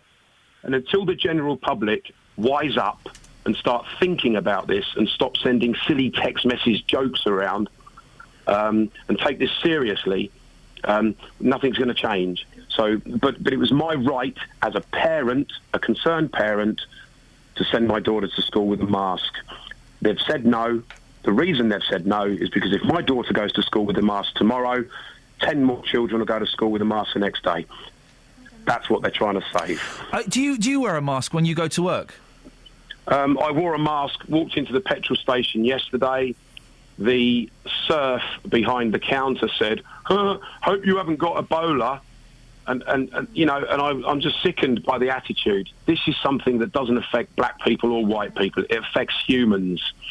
And until this country, this little island, starts understanding that it's not impenetrable, it's coming, right? What are we doing about it? But unfortunately, Ian, I'm not prepared to listen to lies. So, buddy, have a look at me Ebola webpage, Ebola webpage on Facebook. I've only got 300 followers, but people need to start looking, paying attention, buddy. I will have a little look. What's the link to get? What's the link to get there? How do I find it? It's difficult. I mean, you put in the word in Ebola. Yeah. But I don't know how to work Facebook, all right, so you have to track it down. So just go back to the question. Do you wear a mask at work and on your way to work? No, don't do that. No. Well, why is that? Why is that? If you're so worried about it and you don't believe the lies that the government are telling us, why do you not wear one at work to protect yourself and ultimately protect your daughter? Because if you get it, there's a strong chance she might get it. Well, I tell you what, you're a kindred spirit. You just accused the government of lying. So thank you very much for being on my side. Can we put that down as a quote? I don't wear a mask in the car because I'm the only person in the car. Work? At work, I work in an office. Yes, it is quite controversial. You could say, well, hold on, John, you're a bit of a hypocrite, mate. I just do what I can do. And so I make sure that if I'm in an area where there's a lot of people... Yeah. unfortunately, I'll wear a mask in and people laugh. They think it's very, very funny.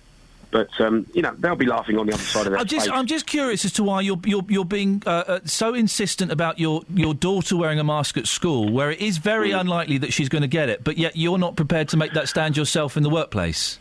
Well, I can answer that one, Ian. My life was over, buddy, when I had children. Right? They are the only thing I care about. It matters not how much money anyone has, because soon it will just be food, warmth, shelter and water that people are concerned about. It won't matter how expensive your watch is or how big your car is. So basically, I don't really care about myself, Ian, from a parent's point of view. My life is dedicated to my children. Yes, you could then say, well, what if you get it and then pass it on to your children? Well, yeah, what if you get it and pass it on to your children? Well, you just copied exactly what I said. I thought you were interviewing me. Well, but it's a good question, though. What if you get it and pass it on to your children? If you're not taking the precautions, then you're surely putting your daughter's life at risk. What I'm doing, buddy, is trying to minimise the risk. What I won't do is go around with my chin in the air going, oh, they'll help us, the government will fix it. Well, they won't fix it. They're doing everything too late. I work from a unit that's right next to Luton Airport. Yeah. Right? Well, where's the screening going on there? And let's face it, what's the screening? Oh, how do you feel today? May we take your... may we test you? How do you feel?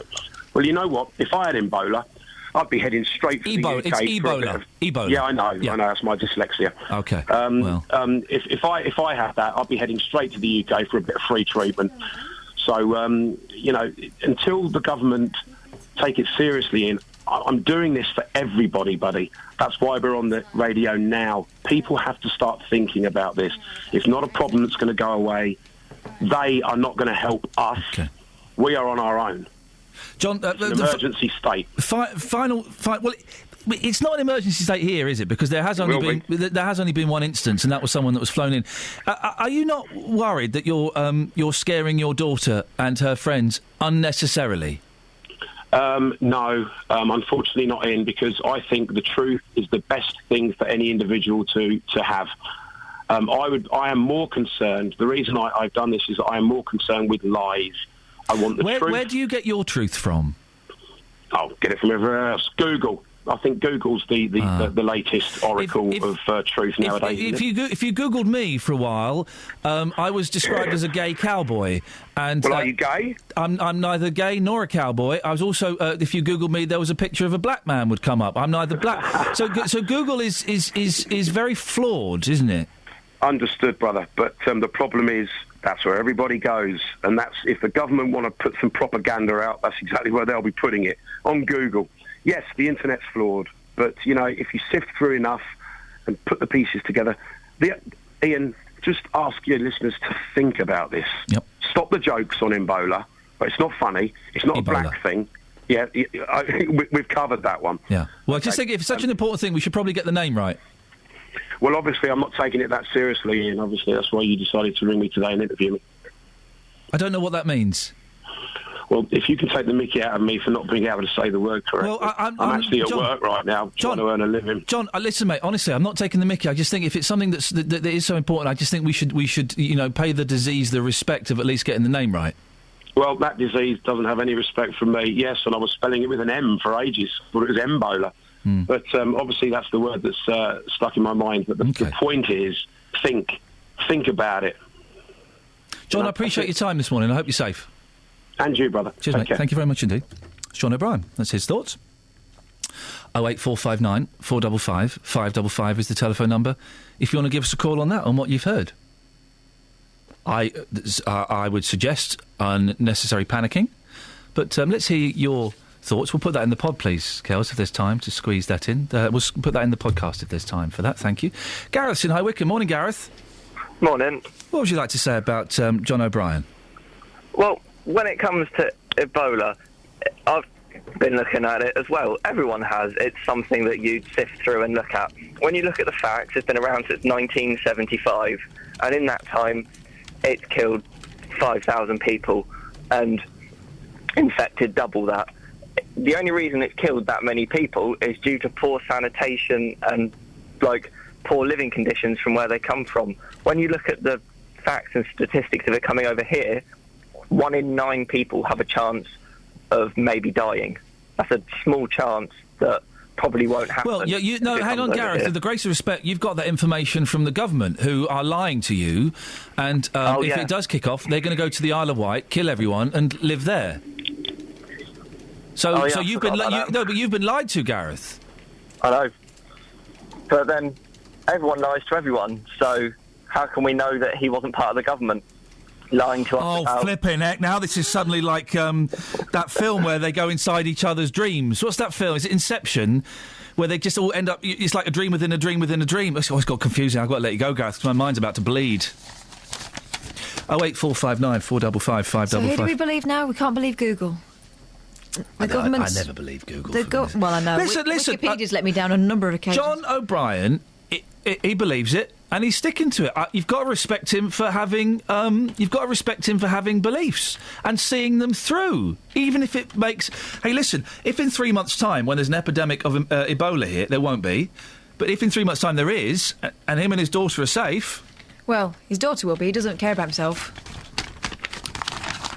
I'd love to get your thoughts on that, please. That was, can I just say well done to Justin Dealey? We didn't have that gentleman's address, we didn't have his telephone number, and it was Justin Dealey, J-Dog, who managed to track John down. That's why Justin's been a bit quiet this morning, because he's been doing a bit of private investigation. If you've got anyone missing, you're trying to find someone, get Justin on the case. He knows exactly what to do. Travel news for beds, cards and bugs. BBC Three Counties Radio. Starting off on the Great North Road, looking very slow moving, approaching the Black Cat roundabouts. Just getting in, all lanes have been reopened on the M1 heading southbound. This was following an accident there between junction 13 Salford Road and junction 12 for Flitwick, so it is easing off a bit there now. The A414 in Park Street looking rather slow around the Park Street roundabout, and the M25 heading anti-clockwise looking rather heavy between junction 17 at Maple Cross and junction 16 for the M40. On the trains, disruption on Great Northern between Stevenage and Moorgate, also between Hertford North and Moorgate due to a signalling problem. Nicola Richards, BBC Three Counties Radio. Thank you very much. You'll be hearing the news in a second when I just click this. It's 8:46. It's Friday, the 17th of October. I'm Iain Lee, and these are your headlines. Plans are underway to build thousands of homes in North Hertfordshire, which would also accommodate the needs of Luton. 3 sites east of Luton have been identified. Detectives are trying to establish if there are any links between yesterday morning's £1 million theft at Milton Keynes shopping centre and a similar raid in Watford in August. And a Bedfordshire father says he wants his daughter to wear a mask at school to stop her catching Ebola. John O'Brien from Turvey sends his 13-year-old to Sharnbrook Upper School. Your calls on that and whether being 58 is the most content age. But before that, let's get the weather. Here's Georgina. Beds, Herts and Bucks weather. BBC Three Counties Radio. Good morning. Well, many of us having a bright start to the day and sunny spells to come too. It should be largely dry, although a couple of showers may sneak in there, but I think most of us won't see those, and more cloud builds later on in the day. We've got quite a noticeable south to southwesterly breeze today. That might just take the edge off what would otherwise be incredibly impressive temperatures for this time of year, with highs in the high teens, possibly even the odd 20 degrees Celsius here and there. Now, tonight we've got a fairly cloudy and muggy night with some patchy rain, lows between 15 and 17 degrees Celsius. That is much warmer than we'd expect for the daytime highs at this time of year. And tomorrow, a warm start, of course. Quite a cloudy day, though. Some afternoon patchy rain. It's going to be quite blustery, too. So although we could get a 20 tomorrow, it may not quite feel that way because of the wind and particularly if you are caught in the drizzle. Sunday, we've probably got a bit of rain lingering, but once that clears, we've got a day of sunshine and showers, quite breezy still. Monday, temperatures start to drop. Similar day, though, generally just fewer showers around. It's not till Monday night, though, that we start to see the remnants of this ex-Hurricane Gonzalo, but really it's just wet and windy weather, which we would expect for October anyway. That's your latest forecast.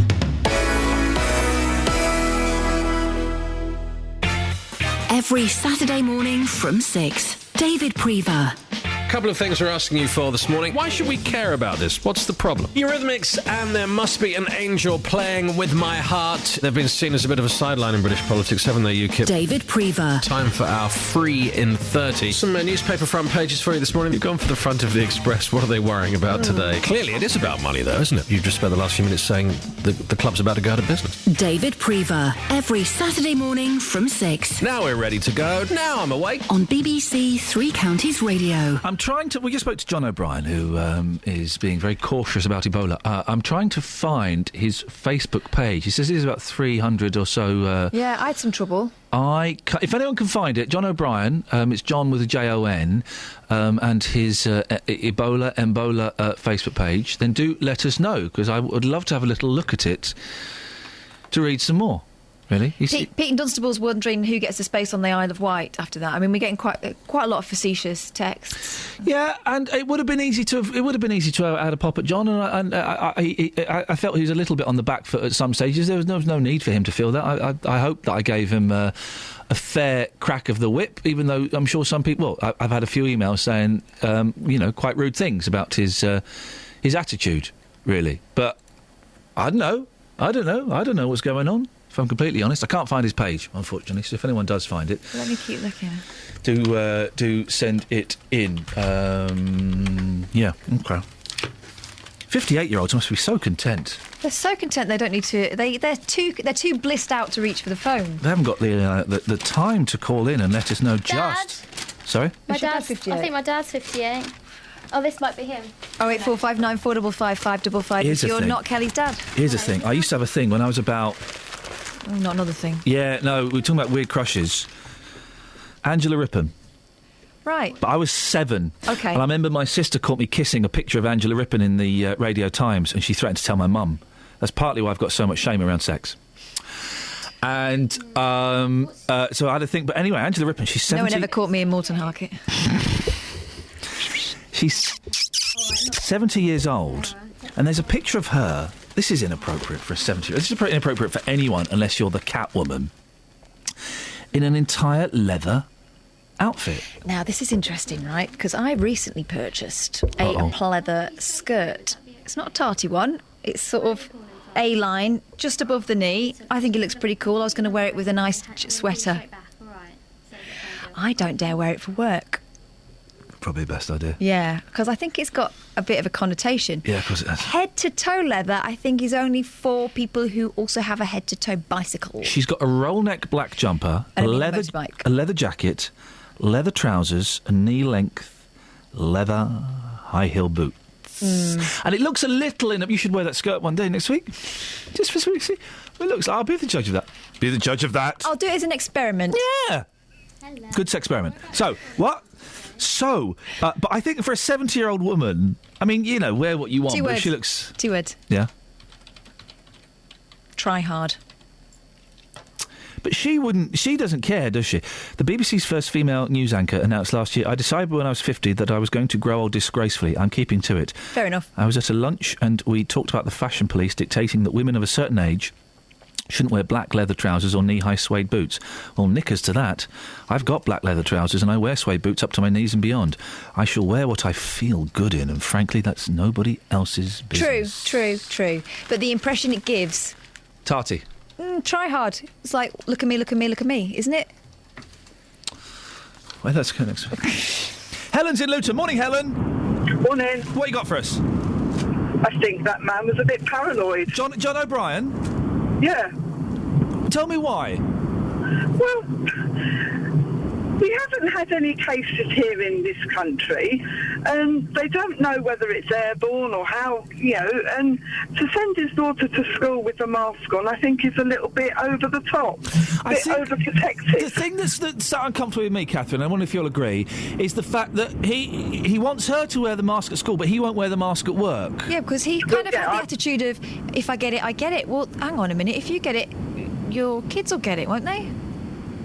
Well, there is that, but I just think he was being overprotective, a bit paranoid, and and if I was his 13-year-old daughter, I certainly wouldn't want to go to a school in a mask and be laughed at by all my friends. And that's another thing that Kath mentioned off air, that she's going to be the one suffering the brunt of... Hey, I remember being 13, that was horrible. Someone turns up in a mask, flipping heck. It was bad enough when my mum cut my fringe. I remember turning up one day at school, I was 9, and I was wearing a brand new coat. I loved it, really proud of this coat. And then a girl walked in wearing exactly the same coat. Do you know what my mum did to me? Go on. She got me, it's really nice, what would you describe it as? A Mac? As soon as one kid saw it and said, go, go, gadget, my life was over. Did you have a briefcase at school? No. Satchel? Yeah. No, backpacks. Helen, are you worried about Ebola? A little bit, but not over the top. Yeah. At the moment, as you say, there's no confirmed cases in this country. The only one was somebody who'd been brought in for treatment. No. My daughter is paranoid about it. How old's your daughter? She's 21. Oh, blimey. She's paranoid about Oh, it. blimey. But, she won't go around wearing a mask. She's just... well, she makes a bit of a joke about it. If anybody's ill, sure, you got Ebola. But she's not, she wouldn't go around wearing a mask or anything stupid like that.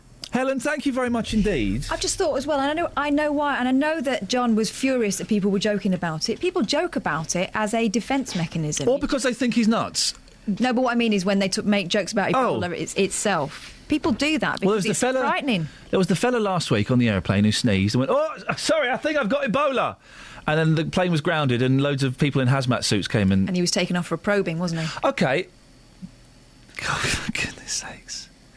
I've come into work and said, I think I've got a bit of Ebola today. Now, is that completely inappropriate? No, not at work, because we know you're a plum. But if you did it in an airport... I think I've got a bit of Ebola today. Yeah, I think you might have. And that's what... and it's a terrible thing. We shouldn't be joking about it, but that's how you disarm the fear, isn't it? I think so. Don't know. 08459 455 555 is the telephone number. If you want to give us a call on that. Kels? My mum once sent me to school in polka dot flares. Oh. Why would she do that? Exactly. She thought you looked groovy. I got sent in some outfits. Here it is. This is the one that makes it... Nick Clegg's wife has left the Lib Dem boss squirming after suggesting she has faked orgasms. No, she didn't. She does, in this quote. She did to the papers. Miriam Gonzalez Dorantes, 46, Cinquecento, said wives and girlfriends... 46. Cinquecento. Said wives and girlfriends have been pretending for years. In a talk on projecting confidence, the international lawyer said, "If you don't have it, you fake it. Women have been faking lots of things during history. How do you say no?" What? The Spanish-born activist... I don't know why he's doing it in that voice. That's a Spanish voice, dude. Oh, really? Oh, right, I thought... The Spain-born activist... Spain-born or Spanish-born? You wouldn't say England-born. Just call her Spanish. The airborne activist... The born-again activist... The born of woman in Spain. The born supremacy activist... Look at his hair today. Embarrassed her husband in April... Yeah, it's cute. By telling him in front of an audience that men who care for their kids have more cojones... Does he think we're listening? Testicles in Spanish. Oh, I heard that. Miriam said she feared her mum's reaction. He's funny though, isn't he? As in Spanish. But he's talking the about word women is super vulgar. Yeah. Watch this. She said, fake listening. She looked at me in the way only a mother can. Yeah. Nodding, She looked at me in the way only a mother can. I'm just going to type something out. Why is he doing the cartoon voice again? He looked at me in the way only a mother can. She was promoting her inspiring women drive aimed at broadening girls' career I'm working on the Teen choices. Awards. You see, so she says that she did fake it. Really? So that has put Cleggington in an awkward. That is a great story. Well Really read. interesting. Yeah, great accents, And I great think voices. That was a fair summary of what a very intelligent woman actually said. You really brought it to life. Yeah. With your shirt. His silly face, he's not listening anymore. Sorry. He could at least do his hair, though. I did mine. I quite like it like that. Sometimes he puts too much in. And then he looks a bit... Yeah, I know what you're saying. Yeah. A bit Angela Rippon. Anyway. Travel soon, isn't it? Yeah. Can't wait for that. Friday. Roll on. Friday travel. I'm just flicking through the papers. Look at Lorraine Kelly. She's wearing red today. She looks great. I don't know. What's he making? Is that blancmange? It is, yeah. Oh, I fancy a bit of that.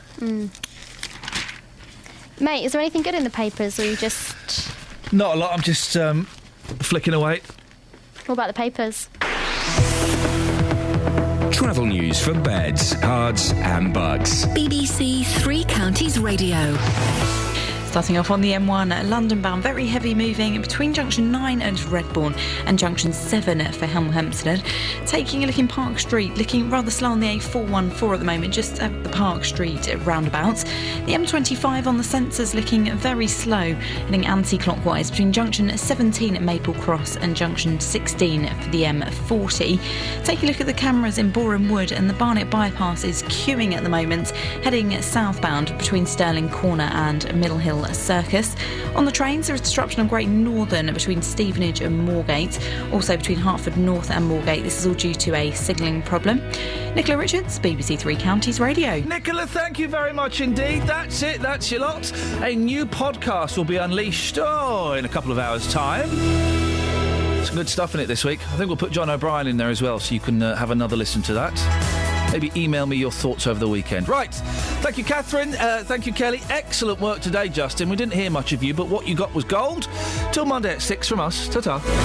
Local and vocal across beds, hearts and bucks. This is BBC Three Counties Radio. Thank you, Iain. Good morning. Welcome to the JVS show. I'm Jonathan Vernon-Smith. It's Friday. It's 9 o'clock, and on today's Big Phone In, should Ched Evans be allowed to play football again now he's served his prison?